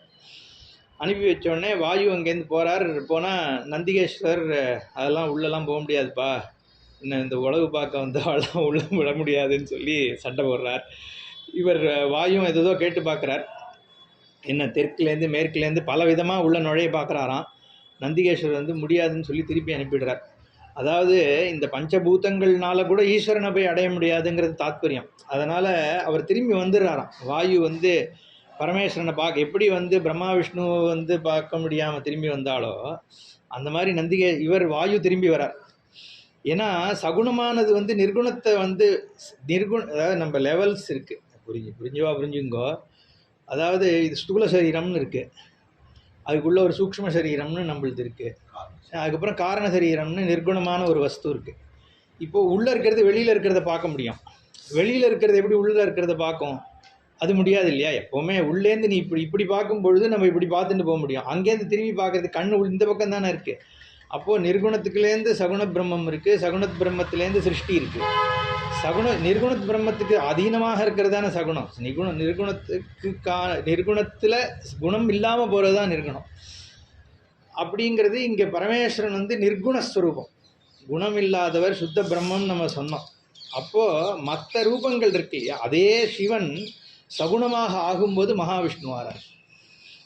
அதே அதனால் வந்து நிர்குணமாக இருக்கிற வஸ்துவை வந்து சகுணமானது வந்து முடி எங்கே போய் பார்க்குறது. இப்போ காலம் நான் இப்போ தான் கொஞ்சம் முன்னாடி சொன்னேன், காலம் எங்கே ஆரம்பிச்சுதுன்னு சொல்ல முடியுமா, தேசம் எங்கே ஆரம்பிச்சுன்னு சொல்ல முடியுமா, சிருஷ்டி எங்கே ஆரம்பிச்சுதுன்னு எங்கே சொல்கிறது. ஸோ முடிய வந்து சர்வாதாரமாக இருக்கிற வஸ்துவோடைய அடிமுடி பார்க்க முடியாதுங்கிறது தாத்பரியம். அதனால் ஒரு சுவாமி உயர்வு இன்னொருத்தர் அப்படி அர்த்தம் கிடையாதுங்க. அதனால் இங்கே அப்படி தான் இதெல்லாம் புரிஞ்சு இந்த வாயு போயிட்டு திரும்பி வந்தார். ஏன்னா அதுக்கப்புறம் இவா எல்லாருமே போகிறா விட்டுறாரு உள்ள நந்தி. வாயு மட்டும் போகும்போது திருப்பி அனுப்பி விட்டுறார். வாயு வந்து என்னால் போக முடியலன்னு சொல்லிடுறார். சொன்ன உடனே இவா என்ன பண்ணுறா, சரி இதுக்கப்புறம் வாயுவை நம்பி பிரயோஜனம் இல்லைன்னு அத்தனை தேவர்களும் எல்லாருமே சேர்ந்து போகிறா. போய் நந்திகேஸ்வரர்கிட்ட போய் இப்படி ஆயின்னு இருக்கு, இதுக்காக தான் எவ்வளோ கஷ்டப்பட்டு மன்மதனெல்லாம் லூஸ் பண்ணி வேன்லாம் வச்சு கடத்தினோம் சார், கொஞ்சம் போட்டு என்ன, அதனால் வந்து எப்படியாவது வந்து இதுக்கு ஏதாவது பண்ணணும் அப்படின்னு சொன்ன உடனே நந்திகேஸ்வரர் என்ன பண்ணுறார், சரி நான் அழிச்சின்னு போய் பரமேஸ்வரன்கிட்ட கேட்டுட்டு வரேன்னு சொல்லிட்டு பரமேஸ்வரன் வந்து அனுஜ்ஞை கொடுக்குறார். உடனே இவாள்லாம் போய் நந்திகேஸ்வரரை ஸ்தோத்திரம் பண்ணுறாருன்னு இருக்குது. இவா எல்லாரும் போய் நந்திகேஸ்வரன் சிலாதரனுடைய புத்திரனாகிய நீர், உங்களால் தான் இந்த சிலாத வம்சமே வந்து இதுவாக இருக்குது, உங்களை மாதிரி ஒரு தர்மிஷ்டர் கிடையாது அப்படி இப்படின்லாம் சொல்லி இவரை முதல்ல நந்திகேஸ்வரர்கிட்ட சொன்னதுக்கப்புறம் அவர் அழிச்சின்னு போகிறார். அழிச்சின்னு போனோடனே பார்வதி எல்லாரும் போகிறாளாம். அங்கே போய் பரமேஸ்வரன் உட்கார்ந்துட்டு இருக்கார். வந்த உடனே இவன் ஸ்தோத்திரம் பண்ணுறான். என்ன இந்த ஒரு ஸ்தோத்திரம் நம்ம பார்க்குறது பெட்டர், ஏன்னா இதுக்கப்புறம் சுப்பிரமணியர் அவதாரம் ஆகிடுறது. இப்போ இந்த ஸ்தோத்திரம் என்ன சொல்கிறார், தேவாஹா ஓம் நம பிரணதார்த்திக்னே சிவாய அசுபமோச்சகா. பிரணத அர்த்திக்னா, பிரணதார்த்திஹரன்னு பேர் அப்பாவுக்கு. அர்த்தின்னா வந்து ஆமாம், அர்த்தி அப்படின்னு சொன்னோன்னா கஷ்டங்கள்னு அர்த்தம். அர்த்தினா ஆர்த்தோ ஜிக்ஞாசுர் அர்த்தார்த்தி ஞானீச்ச பரத ரிஷபன்னு கீதையில் கூட பகவான் சொல்கிறார். ஆர்த்தகான்னா துக்கப்படுறவன். என்ன ஆர்த்தி, அந்த துக்கப்படுறவனுடைய துக்கத்தை நீக்கிறவர். என்ன ஆர்த்தி ஹரஹா. பிரணத ஆர்த்திஹரஹா, யார் நமஸ்கரிக்கிறானோ சரணடைகிறானோ அவனுடைய துக்கத்தை நீக்கக்கூடியவர்ன்றதுனால சுப்பிரமணியருக்கும் பிரணதார்த்திஹரன்னு பேர், திருவையாறில் பரமேஸ்வரனுக்கும் பிரணதார்த்திகரர்னு பேர். நம்ம சுப்பிரமணியருடைய சஹஸ்ரநாமத்திலே வரும் பிரணதார்த்திகராய நமகான்னு சொல்லிட்டு. இங்கே அந்த பிரணதார்த்திக்னஹா, நம்ம அண்ணா ஒரு பாட்டில் வந்து கிருஷ்ணரே பிரணதார்த்திகரன்னு எழுதியிருக்காரு. அது யார், ஒரு நாமம் ஒன்று தானே, யார் ஆர்த்திய துக்கத்தை நீக்கிற சுவாமி அப்படிங்கிறதுனால. இங்கே பிரணதார்த்திக்னஹா அப்படின்னு சிவனை வந்து வேண்டார். அசுப மோச்சகா, அசுபங்கள் எல்லாம் சுபமாயிடுது பரமேஸ்வரனால். அதான் சிவம்ன்ற பதமே மங்களமான ஸ்வரூபம். அமங்கலத்தை மங்களமா, கல்யாணதாய பவதே காமதாயின் நமோஸ்துதே காமக்னாய புரக்னாய, இதெல்லாம் அழிக்கிறவர், காமனன் தகனம் பண்ணவர், திரிபுரத்தை அழித்தவர். திரிபுரம்ங்கிறது 3 புறம், நம்ம இருக்கிறது இந்த 3 புறத்தில் தான் இருக்கோம் எல்லாருமே. விழித்திருத்தல், கனவு காணுதல், தூங்கிறது, இது 3த்துக்குள்ளே தானே உலகம் அடக்கம். நம்ம வீழ்ச்சின்னு இருக்கிறது கொஞ்சம் உலகம் முக்கால்வாசி, தூங்கிறது முக்கால்வாசின்னு வச்சுக்கலாம் சில பேருக்கு. அப்படி இருந்தால் ஆனால் அங்கே உலகம் இல்லையே. ஆனால் முக்கால்வாசி உலக அனுபவம் முழிக்க இருக்கையில், மீதி கால்வாசி சொப்பனத்தில் இருக்குது. அந்த ஜாகிர சொப்பன சுஷுப்தியில் வெஷ்டி சமஷ்டி இருக்குது. அது 3ம் யாருக்கு இல்லாமல் போயிடுத்தோ அவன் திரிபுரஹாரி, 3 புறத்தையும் எரித்தவர். அதனால் புரக்னன்னு ஒரு பேர் பரமேஸ்வரனுக்கு. காமன் அழிச்சார் பார்த்தோம். காமன் அழிக்கிறதும் என்னென்னா, பிரம்மஜானம் ஏற்படும் பொழுது நம்மளோட ஆசாபாசங்கள் தானாக போய்டுறது. சர்வான் காமான் சமஷ்ணுதேன்னு வேதம் சொல்கிறது. ஏன்னா எல்லா காமனங்கள் இருக்கே அது ஆத்ம ஜானம் அடைஞ்ச உடனே அவனுக்கு கிடச்சிடுறதான். அதுக்கப்புறம் வந்து கீதையிலையும் பகவான் சொல்லும் பொழுது உண்மையே சொல்கிறார். இப்போ தண்ணி வேணும்னா கிணத்துக்கு போகிறோம், கிணறுல இல்லைன்னா வந்து குளத்துக்கு போகிறோம், இல்லை குட்டைக்கு போகிறோம். எல்லா இடத்துலையும் வெள்ளமாக இருக்குன்னா எவனாவது கிணத்துக்கோ குட்டைக்கோ போவானா அப்படின்னு அதை கேட்குறார். யாவானர்த்த உதப்பானே சர்வத சம்புளுதோத்துக்கு, எல்லா இடத்துலையும் தண்ணி இருக்கும் பொழுது கிணத்துக்கு என்ன பயனோ அந்த பயன்தான் உலக வாழ்க்கையில் இருக்கிற சுகத்துக்கு எப்போ பிரம்மஜானத்தை நீ அடைஞ்சிட்டியோ அப்படின்னு சொல்கிறார் கீதையில். அப்போது அந்த மாதிரி பரமேஸ்வரன் வந்து காமக்னஹான்னு அதனால் பேர். காமன் அதாவது அந்த ஆத்மஸ்வரூபத்தை அடைஞ்சவனுக்கு வந்து ஆசாபாசங்கள் அற்று போயிடுறது. அப்படிங்கிறதுனால அந்த ஸ்வரூபம் காமாக்னி, அந்த ஸ்வரூபத்துக்கு வந்து ஆசாபாசங்கள் அற்றது. காமம்னா இங்கே வந்து எல்லா விதமான விருப்பு வெறுப்புகள், ராகத்வேஷம்னு அர்த்தம். அதனால் பரமேஸ்வரனுக்கு காமாக்னன்னு ஒரு பெயர் உண்டு. காலசம்ஹார மூர்த்தி நமக்கு தெரியும், கலித பிரமதனாய அப்படின்னு சொல்லிட்டு. காலசம்ஹாரம்னா யமனை பண்ணாருன்றது பௌராணிகமான கதை. நம்ம காலம்ங்கிறது இதுவும் கொஞ்சம் வேதாந்தம் தான் சொல்லுவோமே, புரிஞ்ச வரைக்கும் புரிஞ்சுக்குவோம். காலம்ங்கிறது டைம். டைம்னா நம்ம என்ன சொல்கிறோம், 24 மணி நேரம் அப்படின்னு ஒரு டைம்னு சொல்கிறோம். 24 மணி நேரம்ங்கிறது என்ன, ஒவ்வொரு மணி நேரம் சேர்ந்தது தானே 24 மணி நேரம். அப்போது 1 மணி நேரம்ன்றது தான் டயத்தினுடைய உண்மை. ஆனால் 1 மணி நேரங்கிறதும் 60 நிமிஷம்தான். அப்போது 60 நிமிஷங்கிறதும் நம்ம ஏற்கனவே இருந்த ஒரு கொஞ்ச நாள் இப்போ இருக்கிற சேர்ந்து இந்த இன்னின்னு சொல்கிறோம் 24 மணி நேரம். அதில் இப்போ 5:30 மணிங்கிறது இப்போ 5லேருந்து 6ங்கிறது இந்த ஹவர், அதுவும் 60 நிமிஷம்தான். அப்போ அடுத்தது 5:59 29 ஆறுது. இப்போ இந்த நிமிஷங்கிறது தான் 24 மணி நேரத்துக்கு ஆதாரம் இல்லையா? நிமிஷம் ஹவராகுது, ஹவர் நாளாகுது, 4 வாரமாகுது, வாரம் மாதமாகுது. அப்போ இந்த நிமிஷம் அப்படின்னு பார்த்தா திருப்பி செகண்டுக்கு போகும். அப்புறம் செகண்டை இன்னும் பார்த்தோன்னா மைக்ரோ செகண்ட், நானோ செகண்ட் போயிட்டே இருக்குது. அப்போ இந்த க்ஷணம் அப்படிங்கிறது தான் சத்தியம். ஏற்கனவே நடந்ததும் இந்த க்ஷணமாக தான் நடந்தது. இனிமேல் நடக்க போகிறது எல்லாமும் இந்த க்ஷணம்னு தான் நடக்க போகிறது. இந்த க்ஷணத்தில் எனக்கு இருக்கிற ஏற்கனவே நடந்ததுக்கான மெமரி, இனிமேல் நடக்கும்ன்ற எதிர்பார்ப்பு, இதுதான் நம்ம காலம்னு சொல்கிறோம். அப்போ காலத்தினுடைய சத்தியம் காலத்தில் இல்லை, இந்த க்ஷணத்தில் இருக்குது. அப்போ இந்த க்ஷணத்தில் என்ன இருக்குன்னா அந்த ஸ்வரூபந்தான் பிரம்மஸ்வரூபம். அப்போ என்ன ஆகிடுது, பிரம்மத்தினுடைய ஞானம் ஏற்பட்டவனுக்கு காலம் இல்லாமல் போயிடுறது அப்படின்னு சாஸ்திரம் சொல்லுது. காலத்திற்கு ஆதாரமாக இருக்கக்கூடிய பிரம்மஸ்வரூபத்தில் காலமே இல்லை. அப்போ எந்த காலம் எல்லாத்தையும் சாப்பிடுதோ அந்த காலத்தை இவர் சாப்பிட்டாராம். காலோ சர்வபக்ஷகா, உலகத்தில் எது இருந்தாலும் அது காலம் சாப்பிட்றதோன்னா. காலம் சாப்பிட்றதுன்னு கீதையில் சொல்லும் பொழுது காலனாக இருந்துட்டு நான் எல்லாத்தையும் முழுங்கின்னு இருக்கேங்கிறார் பகவான். காலனாக நாளாக ஆக எல்லாமே போயிடுதே. நம்ம மனுஷன் 50-100 வருஷம் இருக்கான், மரம் வந்து இது ஏதோ எத்தனையோ வருஷம் இருக்குது, விட்டில் பூச்சி நிமிஷம் செகண்ட்ஸ் தான் இருக்குது. என்ன அதுக்குள்ளே அது பிறந்து வளர்ந்து வாழ்ந்து போய்டுறதுக்கு ஒரு நாளுக்குள்ளே இல்லையா? அந்த மாதிரி ஜீவராசிகள் இருக்குது, ஒவ்வொருத்தரும் ஒரு ஸ்கேலில் இருக்குது. ஆனால் எல்லாத்தையும் காலம் சாப்பிட்றது. அந்த காலனை ஒருத்தன் சாப்பிட்றான்னா அது இந்த ஆத்மவஸ்து தான். அப்படிங்கிறதுனால மலமுழுங்கி மகாதேவனுக்கு கதவு தான் அப்பளம்பார் சுவாமிஜி குருநாதர் சொல்லும் பொழுது. அப்படி ஒரு பழமொழி உண்டா, மலமுழுங்கி மகாதேவனுக்கு கதவு அப்பளம்னு. அப்படி எல்லாத்தையும் முழுங்குற அந்த ஈஸ்வரன் காலம் என்மாத்திரம் அதையும் சாப்பிட்டுறார். அதனால காலகாலன்னு பேர். அதனால தான் தெற்க பார்க்க இருக்கார் சுவாமி. ஏன்னா தெற்கு காலனுடைய டைரக்ஷன், தெற்க பார்க்க இருக்கிறதுனால தான் தட்சிணாமூர்த்தி. ஏன்னா நீ அந்த ஞானத்தை அடைஞ்சேன்னா காலன் சம்ஹாரம் ஆயிடுறான். இந்த துவாதச ஜோதிர்லிங்கத்தில் வந்து உஜ்ஜயினில் இருக்கிற மகாகாலேஸ்வர் மட்டும் தெற்க பார்த்த ஜோதிர்லிங்கம். ஏன்னா அவர் காலசம்ஹாரத்தை பண்ணுறதுனால சுவாமி தெற்க பார்க்க இருக்கார். அது இருக்கட்டும். அப்படியெல்லாம் வந்து ஸ்தோத்திரம் பண்ணின்னு இருக்கா. இந்த சோமசூரியாக்னி நேத்ராய, நேத்தியா சொன்னேன், சந்திரன் சூரியன் அக்னி, அது வழியாக தான் உலகத்தை காண்பிக்கிறார். அப்பேற்பட்ட ஸ்வரூபம்னு இது மாதிரி ஒரு 5 இதுவா பிரார்த்தனை பண்ணுறா. பண்ணதுக்கு அப்புறம் 5:32க்கு பரமேஸ்வரன் வந்து 6 முகம் ஆகிறார். ஏன்னா அம்பாளோட முகத்தையும் தான் ஸ்வீகரிச்சுன்ற மாதிரி 6 முகமாகி அம்பாளை பார்க்குறாராம் பரமேஸ்வரன். பார்த்த க்ஷணத்தில் அவர்கிட்டேருந்து ஒரு நெற்றிக்கண் 6 வழியிலேருந்து பரம தேஜஸ் 6 தேஜஸ் புரிகள் உலகம் முழுக்க பரவருதான். எல்லாருடைய கண்கள் பார்க்க முடியாத தன்மை வர்ற அளவுக்கு இந்த தேஜஸானது உலகம் முழுக்க வியாபிக்கிறது. தேவர்கள் அத்தனை பேரும் நடுநடுங்கி போய் அங்கேயும் இங்கேயும் ஓடுறா, ஒன்றும் பண்ண முடியல. காலாக்னி மாதிரியான ஒரு தேஜஸ், மகா தேஜஸ் வந்து எல்லா இடத்துலையும் வியாபிச்சிருக்கு. யாராலையும் எதுவும் பண்ண முடியலன்ன உடனே அங்கங்கே ஓடி போயிட்டு அம்பாளே பயந்து ஓடிடுறான். அப்படி ஓடும் பொழுது அம்பாள் காலில் இருக்கிற கொலுசிலிருந்து நவரத்னங்கள் வந்து தெரிச்சு விழருது. அதை பார்க்காம அம்பாளும் ஓடி போய்டுறா. தேவர்கள் எல்லாம் அங்கே இங்கே ஓடுறா. எங்கே பார்த்தாலும் தேஜஸாக இருக்குது.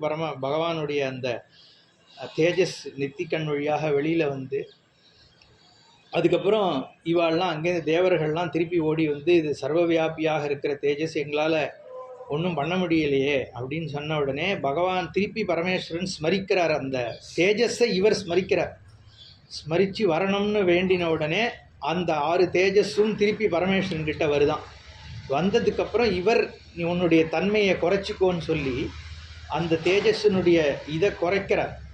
குறைச்சதுக்கு அப்புறம் அக்னியையும் வாயுவையும் கூப்பிட்டு நீங்கள் 2 பேரும் இந்த தேஜஸை கொண்டு போய் கங்கையில் போய் சேர்க்கணும் அப்படின்னு பரமேஸ்வரன் சொல்கிறார்.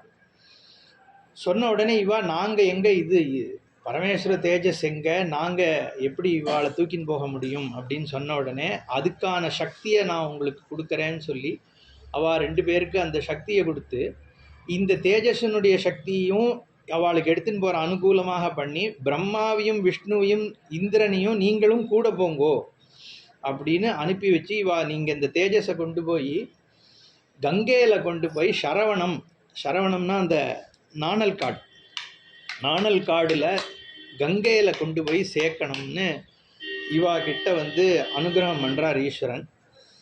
அப்போது இதோட அந்த 25வது அத்தியாயம் சுப்பிரமணியனுடைய அவதாரம்ங்கிறதாக முடிஞ்சு அடுத்த அத்தியாய ஆரம்பத்தில் சூதர் கிட்ட முனிவர்கள்லாம் கேட்குறா, இந்த தேஜஸ் உற்பத்தி ஆச்சுங்கிறத சொன்னேன், இது எப்படி சுப்பிரமணியராக ஆச்சு அப்படிங்கிற விஷயத்தை எங்களுக்கு சொல்லணும் அப்படின்னு இவா கேட்ட உடனே சூதர் சொல்கிறார், ஒரு தடவை எனக்கு இதை வேதவியாசர் சொல்லியிருக்கார். இந்த விஷயத்தை எல்லா விதமான ஸ்ரேயஸையும் கொடுக்கக்கூடிய இந்த சுப்பிரமணிய சுவாமியினுடைய உற்பத்தியை வந்து நான் உங்களுக்கு சொல்கிறேன் அப்படின்னு சொல்லி இந்த 26வது அத்தியாயத்தில் தான் இது ஆரம்பிக்கிறார். இந்த தேஜஸானது பகவானுடைய கட்டளையினால் அக்னி வாயு 2 பேரும் எடுத்துட்டு போய் மாற்றி சுமந்துன்னு போகிறாளாம். சுமக்கவே முடியலையாம் அந்த தேஜஸை. ஏன்னா அக்னி வழியாக தானே சுப்பிரமணியர் வந்திருக்கார், அதனால் அக்னியோடு அனுப்புகிறார். வாயு காத்தோடு சேர்த்து அதை எடுத்துன்னு போகிறது. கொண்டு போய் கடைசியில் கங்கையில் கொண்டு போய் அந்த தேஜஸை போய் சேர்த்தா கங்கை வந்து வத்த ஆரம்பிச்சுட்டான்.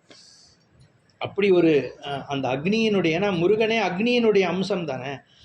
ஏன்னா இது ஈஸ்வரனே சக்தி, இது அம்பாளோட சேர்ந்து இருக்கக்கூடிய சக்தியாக வருது. அந்த 6 முகமாக பின்னாடி வரப்போகிறார் சுவாமி. அப்போது இருக்கிற கொஞ்சோண்டு ஜலத்தோடு கொண்டு போய் அந்த சரவணத்துக்கிட்ட கொண்டு போய், சரவணம்னா தர்ப குச்சின்னு நினைக்கிறேன், அது நம்ம அதில் கொண்டு போய் வந்து அது வனம் அப்படின்னா அந்த காடு, சரம் இருக்கக்கூடிய இந்த கங்கை கரையில் இருக்கக்கூடிய அந்த சரவணத்தில் கொண்டு போய் இந்த தேஜஸை போய் சேர்த்துடுறது கங்கை. என்ன அந்த ஆன உடனே இந்த 6ம் சேர்ந்துடுறதான். அந்த சரவணத்தில் போய் 6ம் சேர்ந்து அப்பயே சுவாமி வந்துடுறார். நம்ம அம்பாள் வந்து சேர்க்கறது அப்புறம். இதுபடி ஸ்காந்தம்படி என்னன்னா 6 முகம் 12 கை 2 கால்களோட சுப்பிரமணியர் வந்து குழந்தையாக அப்பயே ஒன்னாகி காட்சி கொடுக்குறாராம். அப்பயே தேவதுந்துபிகள் புஷ்ப வருஷங்கள் எல்லாம் வந்து கர்ஜிக்கிறது, தேவதுந்துபி கர்ஜிக்கிறது, புஷ்ப வருஷங்கள் பொழியறது, நிருத்தியாங்கனைகள்லாம் நாட்டியம் ஆடுறா, திக்குகள்லாம் வந்து கிளியர் ஆகிடுதான், தெளிஞ்சு போயிடுதான், பிராணிகள்லாம் சுகத்தை அனுபவிக்கிறதாம். அப்போது இந்த குமார ரூபத்தை வந்து முதல் தடவையாக இந்த தேஜஸ் எடுக்கிறத சகல தேவர்கள் வந்து புஷ்பமாரி பொழியரா, கூடவே இருக்கக்கூடிய மகாவிஷ்ணுவானவர் பிரம்மாவானவர் எல்லாருமே அங்கேயே இருந்துட்டு சுவாமியினுடைய அந்த காட்சியை பார்க்குறா. பார்த்ததுக்கப்புறம் உடனே மகாவிஷ்ணு சொல்கிறாராம், இந்த கிருத்திகா ஸ்திரீகளை கூப்பிட்டு 6 பேரையும் கூப்பிட்டு நீங்கள் வந்து ஸ்தன்யபானம் குழந்தைக்கு பண்ண வைக்கணும்னு சொன்னதுக்கு அப்புறம் திருப்பியும் முருகன் 6 குழந்தையாக மாறுறார். அதுக்கப்புறம் தாமரை பூவில் வந்து படுக்க வச்சு அந்த அதுதான் சரவணோத்பவம்ன்றது நேற்றுக்கு தீட்சிதர் கூட சொல்லிட்டு இருந்தார். சிதம்பரத்துலலாம் தாமரை பூவை வச்சு அதில் தான் வந்து முருகனை வந்து ஆவாகனம் பண்ணி பண்ணுவா. ஏன்னா இதில் அப்படி தான் வருது. அந்த கிருத்திகா ஸ்திரீகள் வந்து பகவானுக்கு வந்து பால் கொடுக்குற பொழுதெல்லாம் எடுத்துகிட்டு திருப்பி தாமரையில் தான் வைக்கிறா. ஒவ்வொரு குழந்தையும் ஒவ்வொரு மாதிரி விளையாடுறதான். அதுக்குள்ளேயே அது குழந்தை பிறந்து ஒன்று வந்து அப்பயே நொன்றதான், ஒன்று வந்து தவழ ஆரம்பிக்கிறதா, ஒன்று கை கால் ஆட்டுதான், ஒன்று கால் வரல, இப்படி 6 விதமாக அந்த ஆனந்தத்தை வந்து எல்லாரும் அனுபவிக்கிறாளாம். மகாவிஷ்ணு சொல்கிறாராம், ஒன்று தான் கேட்டோம், சுவாமி 6 கொடுத்துட்டார், 5 எக்ஸ்ட்ரா கொடுத்துட்டார், அப்பேற்பட்ட ஒரு பாக்கியம்.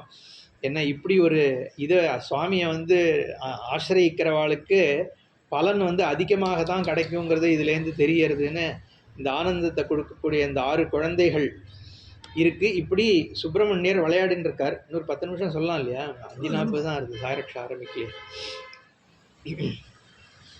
ஏன்னா இங்கே இந்த லீலையோட முடிச்சுடலாம் சுவாமி. இதுக்குள்ள அந்த நவரத்னங்கள் விழுந்ததே, அம்பாளோட அந்த ஒவ்வொரு ரத்தனம் தனித்தனியாக விழுந்திருக்கு, கோமேதகம் மரகதம் இந்த மாதிரி. அதில் அம்பாளோட பிரதிபிம்பம் தெரியறதா. அந்த ஒவ்வொரு ரத்தனத்துலேயும் அம்பாளோட ஒரு பிரதிபிம்பம் தெரியறது. சுவாமி அதை பார்த்த உடனே அதில் 9 ஸ்திரீகளும் எழுந்து வந்துடுறான். பார்வதியே அந்த 9 ரத்தனமா ஸ்திரீகளாக வராளாம். வந்தவா எல்லாருக்கும் பரமேஸ்வரன் தானே பத்திங்கிறதுனால பரமேஸ்வரனை வந்து அணுகிறா. வந்து அவள் 9 பேரும் கர்ப்பம் ஆயிட்டாளாம். பார்வதி அங்கேருந்து வரா, திரும்பி வந்து பார்த்தா 9 பார்வதி இருக்கா. என்ன அவளுக்கு வந்து இது என்னடா அது இதுவாகிடுதுன்ட்டு என்ன சொல்கிறா, நீங்கள் 9 பேரும் கர்ப்பம் தரிச்சிட்டேல், குழந்தை பெற்றுக்க கூடாதுன்னு சாபம் கொடுத்துட்டாளாம். கொடுத்த உடனே கர்ப்பத்தை ரொம்ப வருஷம் தாங்கின்னு இருக்கா இந்த 9 பேர். அப்போ அவளுக்கு வேர்வை ஏற்பட்டு, அந்த கஷ்டம் தாங்காமல் வேர்வை ஏற்பட்டு வரதில்ல, லட்சக்கணக்கான குழந்தைகள் பிறக்கிறான். அந்த வேர்வையிலிருந்து பிறக்கக்கூடிய கணங்களாக எல்லாம் பிறக்கிறா. பிறந்ததுக்கப்புறம் வீரர்கள். அதுக்கப்புறம் பரமேஸ்வரன் வந்து சொல்கிறார், நீ பண்ணது தப்பு, இவ்வளோ நாளைக்கு வந்து கோவப்பட்டு பண்ணக்கூடாதுன்னு சொன்னோடனே அப்புறம் அம்பாள் வந்து சரின்னு அவள் சாபத்தை நீக்கின உடனே 9 வீரர்கள் அங்கே பிறக்கிறான். அந்த அவள் தான் வீரபாகு முதலான 9 வீரர்கள். இதில் வந்து ரக்தவல்லி அப்படிங்கிற அந்த ரத்தனம், சிவப்பு ரத்தனமாக ரத்தனத்திலேருந்து ஏற்பட்ட சக்தியினுடைய புத்திரனாக வீரபாகு பிறக்கிறார். முத்துமணியிலேருந்து உண்டான தரளவள்ளி அப்படிங்கிற பெண்ணுக்கிட்டேருந்து வீரகேசரிங்கிற வீரர் பிறக்கிறார். புஷ்பராக கல்லுலேருந்து ஏற்பட்ட பௌஷிவல்லி அப்படிங்கிற ஸ்திரீகிட்டேருந்து வீரமகேந்திரன்றவர் பிறக்கிறார். கோமேதகத்திலேருந்து வீர மகேஸ்வரன் பிறக்கிறார். வைடூரியத்திலிருந்து வீர புரந்தரன்றவர் பிறக்கிறார். வைரத்திலிருந்து வீர ராட்சசன்னு பிறக்கிறார். மரகதத்திலேருந்து உண்டான மரகதவல்லிங்கிற வள்ளிக்கிட்டேருந்து வீர மார்த்தாண்டன் பிறக்கிறார். பவழத்திலேருந்து பவழவல்லின்ற ஸ்திரீ உண்டாயி அவள்கிட்டேருந்து வீராந்தகன் அப்படின்ற வீரன் பிறக்கிறார். இந்திரநீலமணியிலேருந்து நீலவல்லி, அதிலேருந்து வீரதீரன் ஒருத்தர் பிறக்கிறார். இப்படி 9 வீரர்கள் பிறக்கிறார். இப்போ இவாளெல்லாம் பின்னாடி யுத்தம் வேற பண்ணுவா. இந்த 9 பேர் இவரை வீரமார்த்தாண்டர் கொண்டார், அவரை வீரகேசரி கொண்டார்னு போயிட்டு இருக்கோம் யுத்தம். அது நம்ம யுத்தம்லாம் சொன்னோன்னா 10 நாள் போகும். பட் இந்த 9 பேர் சேனை தலைவர்களாக, வீரபாகு தான் பிரதானம், வீரகேசரி ரொம்ப முக்கியமான, இவா எல்லாரையும் பரமேஸ்வரன் வந்து நீங்கள் சேனை தலைவர்களாக வந்து சுப்பிரமணியருக்கு வந்து ஏன்னா தேவர்களாலேயே ஒன்றும் பண்ண முடியல இந்த ராட்சசால. அப்போ அப்பேற்பட்டவாளை வந்து வதம் பண்ணுறதுக்காக சுப்பிரமணியரை வந்து மகாவீரராக இவர் ஏற்படுத்துகிறார். முருகனுக்கு வந்து பலவிதமான இப்போது உபாசனைன்னு பார்த்தோன்னா எல்லா சுவாமிக்கும் ஒரு குணம் இருக்கும். கிருஷ்ணர்னா நம்ம வந்து மித்திரனாகவோ ஒரு குழந்தையாகவோ உபாசிக்க முடியும். சிவன்னா வந்து அப்பாவாக தான் உபாசிக்கலாம், குழந்தையா அப்படி உபாசிப்போம். அந்த ராமர்னா தர்மமாக தான் உபாசிக்கணும், பிள்ளையார்னா குழந்தையாக தான் உபாசிக்கணும். முருகனுக்கு மட்டும் பார்த்தோன்னா வீரமாக பண்ணுறோம், குருவாக பண்ணுறோம், குழந்தையாக பண்ணுறோம், சகோதரனாக பண்ணுறோம், என்னென்னோ. முருகனோட வந்து யுவனாக வேற, அது வேற உண்டு இல்லையா? ஸோ இந்த வள்ளி கல்யாணம் இந்த மாதிரி இதெல்லாம் பார்த்தோம்னா சக்கிய பக்தி அந்த மாதிரி வரிசையாக பலவிதமான பக்திகள் உண்டு. அதான் ஏன் இத்தனை ஒரு கேள்வி வரும், அது மட்டும் சொல்லிட்டு இன்றைக்கி பூர்த்தி பண்ணிப்போம். ஏன் இவ்வளோ தெய்வங்கள் சனாதன தர்மத்தில் 33 தேவர்களை விட்டுருவோம், அது யாருக்கு, அது தாத்பரியமே வேறு. பட் உபாசனா மூர்த்திகள் ஏன் இவ்வளோ இருக்குது? ஒரு 2 சுவாமியோடு நிறுத்தின்னு இருக்கலாமே, மற்றவங்களாம் ஒரு சுவாமி போகிறோன்னா 2-3 வச்சுக்கலாம். இவ்வளோ எதுக்கு இருக்குன்னா எல்லா மனுஷனும் ஒரே மாதிரி இல்லையே, ஒவ்வொருத்தனோட ருச்சி ஒவ்வொரு மாதிரி இருக்குது. எல்லாரையும் காட் ஃபாதர்னு பாருன்னா அப்பா மேலே அவனுக்கா கோபம் இருக்கும். அப்படிப்பட்டவன் அப்புறம் சைக்கலாஜிக்கலாக அவனால் வந்து அப்பாவாக சுவாமியை பார்க்க முடியாது. அப்போ ஏன்னா நம்மளுடைய ரிலேஷன்ஷிப்ஸ் பேஸ் பண்ணி தானே நம்ம சைக்காலஜி இருக்குது. அப்போ அதனால் ஒருத்தனுக்கு வந்து சுவாமியை அப்பாவாக தான் பார்க்க முடியும், இன்னொருத்தரால் அம்மாவாக தான் பார்க்க முடியும், இன்னொருத்தர் சகோதரனாக பார்க்க முடியும், இன்னொருத்தர் குழந்தையாக தான் பார்க்க முடியும். அதனால தான் சக்கிய பக்தி அந்த மாதிரிலாம் வரிசையாக பக்தி சொல்லியிருக்கு, பித்ரு பக்தி அந்த மாதிரிலாம் ஒவ்வொரு விதமாக நண்பனாக நம்மளதுலேயே உண்டே. சுந்தரமூர்த்தி சுவாமிகளுக்கு வந்து திருவாரூர் தியாகேசர் நண்பராக தானே இருந்தார். அது மாதிரி ஒவ்வொருத்தருக்கு ஒரு கேரக்டரிஸ்டிக் இருக்கும். சுப்பிரமணியர் மட்டும்தான் பார்த்தோன்னா குருவாக சொல்கிறோம், முருகன் தான் குரு அப்படின்ற உபாசனை இருக்குது. குழந்தையாக உபாசிக்கிறோம் முருகனை இல்லையா, அவனை வந்து யுவனாக உபாசிக்கிறோம். இப்படி ஒவ்வொரு விதமான உபாசனை வந்து பலவிதமான உபாசனங்கள் இருக்குது. அப்போ இங்கே வீர தன்மையை வந்து இந்த இடத்துல வந்து எஸ்டாப்ளிஷ் பண்ணுறான். ஏன்னா அப்போ எந்த தேவர்களாலுமே வதம் பண்ண முடியாத இந்த அசுரர்களை பண்ணுறதுக்குன்னே சர்வேஸ்வரனான பகவான் ஒருத்தரை ஏற்படுத்தியிருக்காருன்னா அந்த சக்திக்கு சமம் இல்லை இல்லையா? அதேமாதிரி நான் இன்றைக்கி சொன்ன மாதிரி அக்னி ரூபம், வேதம் வந்து அக்னி ரூபமாக 6 அக்னி ஜோதிஷாக சிருஷ்டியில் பண்ணுறதுக்கான தருண் அதோட ரிக்வேதத்தில் இருக்கிற மந்திரமே சொல்லுவான். அக்னி ரூபமாக தான் இருக்கார் அக்னி. ஏன்னா அதனால தான் அக்னியினுடைய வாகனமாகிய ஆட்டுக்கடாவை வந்து எப்படி ஸ்வீகரிச்சுட்டார் பகவான் இதில் புராணம் சொல்கிறது. அந்த ஆட்டுக்கடா வாகனம்ங்கிறது பார்த்தோன்னா அக்னிக்கும் ஆட்டுக்கடா தான் வாகனம், செவ்வாய்க்கும் ஆட்டுக்கடா தான் வாகனம். கிருத்திகா நட்சத்திரத்துக்கும் அக்னிக்கும் சம்பந்தம் உண்டு, செவ்வாய்க்கும் அக்னிக்கும் சம்பந்தம் உண்டு. ஆடு ஏன்னா அக்னியில் வந்து அக்னி ஆட்டினுடைய வப்பையை தானே வந்து யாகத்துக்கு கொடுக்குறோம். பசு பந்தம் பண்ணும் பொழுது யூபஸ்தம்பம்னு ஒரு ஸ்தம்பம் உண்டு, பலி உண்டு. சில பேர் சொல்ல இப்போ 2 விதமான பசு சொல்கிறா. இப்போது பொதுவாக பலி உண்டு. அந்த காலத்துலலாம் ஆட்டை வந்து யூபஸ்தம்பம்ன்ற ஒரு ஸ்தம்பத்தில் கட்டி சோமயாகம் பண்ணும் பொழுதெல்லாம் அதனுடைய வப்பையை மட்டும் எடுத்து யாகம் பண்ணுறதுன்றது இருக்குது. ஏன்னா அந்த அக்னி ஆடு தான் வந்து அக்னி வழியாக அந்த இதை எடுத்துன்னு போய் சேர்க்கறது யாராருக்கு சேர்க்கணுமோ. அதனால் அக்னிக்கு வந்து வாகனமாக இருக்கிறது, வகத்தினா எடுத்துன்னு போகிறதுன்னு அர்த்தம், எது வழியாக என்வலப்பு. அப்போது இந்த வாகனமாக இருக்கிறது அக்னியை எடுத்துன்னு போகிறது வந்து ஆட்டுக்கடா தான். அக்னி அம்சமாக இருக்கிறதுனால ஒரு ஆஸ்பெக்ட், அதாவது முருகனுக்கு அதனால தான் பல வாகனம். நீ இந்த அக்னிங்கிற ரூபமாக நீ பார்த்தேன்னா அங்கே ஆடு வாகனமாகிறது. அப்புறம் ஒவ்வொன்றுக்கும் ஒரு காரணம் இருக்குது, அது நம்ம அங்கங்கே வரும்போது பார்ப்போம்.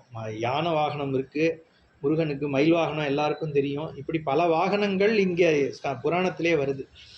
அந்த இதில் எதுக்கு சொல்ல வந்தேன், இந்த செவ்வாய்க்கிழமை முருகனுக்கு விசேஷம் இல்லையா, அதுக்கும் வந்து ஆடு தான் வாகனமாக இருக்குது. அதே மாதிரி நம்ம அக்னி சம்பந்தமாக பார்த்தோம்னா கிருத்திகா நட்சத்திரங்களும் வந்து அக்னி சம்பந்தமாக இருக்குது. அதனால் எல்லாமே அக்னி சம்பந்தமாகவே இருக்கும் முருகனோடது. அப்படி இதோட இப்போ அதனால் இந்த எல்லாருடைய அவதாரங்களும் ஏற்பட்டுது அப்படின்னு சொல்லி அதோட இன்றைக்கி பூர்த்தி பண்ணிக்கலாம். அதுக்கப்புறம் பார்வதி பரமேஸ்வரால் வந்து முருகனை பார்க்கணும் அப்படின்னு சொல்லிட்டு, ஏன்னா சிவன் இன்னும் பார்க்கவே இல்லையே, தேஜஸாக போனதோடு சரி, முருகன் அங்கே குழந்தை ஆயிட்டார், பார்வதியும் இன்னும் பார்க்கல, பரமேஸ்வரனும் இன்னும் பார்க்கல. அவள் 2 பேரும் கிளம்பி முருகனை பார்க்கறதுக்குன்னு பூலோகத்துக்கு வராலாம். அது நம்ம நாளைக்கு பார்க்கலாம். ஓம் பூர்ணமதః பூர்ணமிதம் பூர்ணாத் பூர்ணமுதச்யதே பூர்ணஸ்ய பூர்ணமாதாய பூர்ணமேவாவசிஷ்யதே. ஓம் சாந்தி சாந்தி சாந்தி. ஹரி ஓம். வெற்றிவேல் முருகனுக்கு.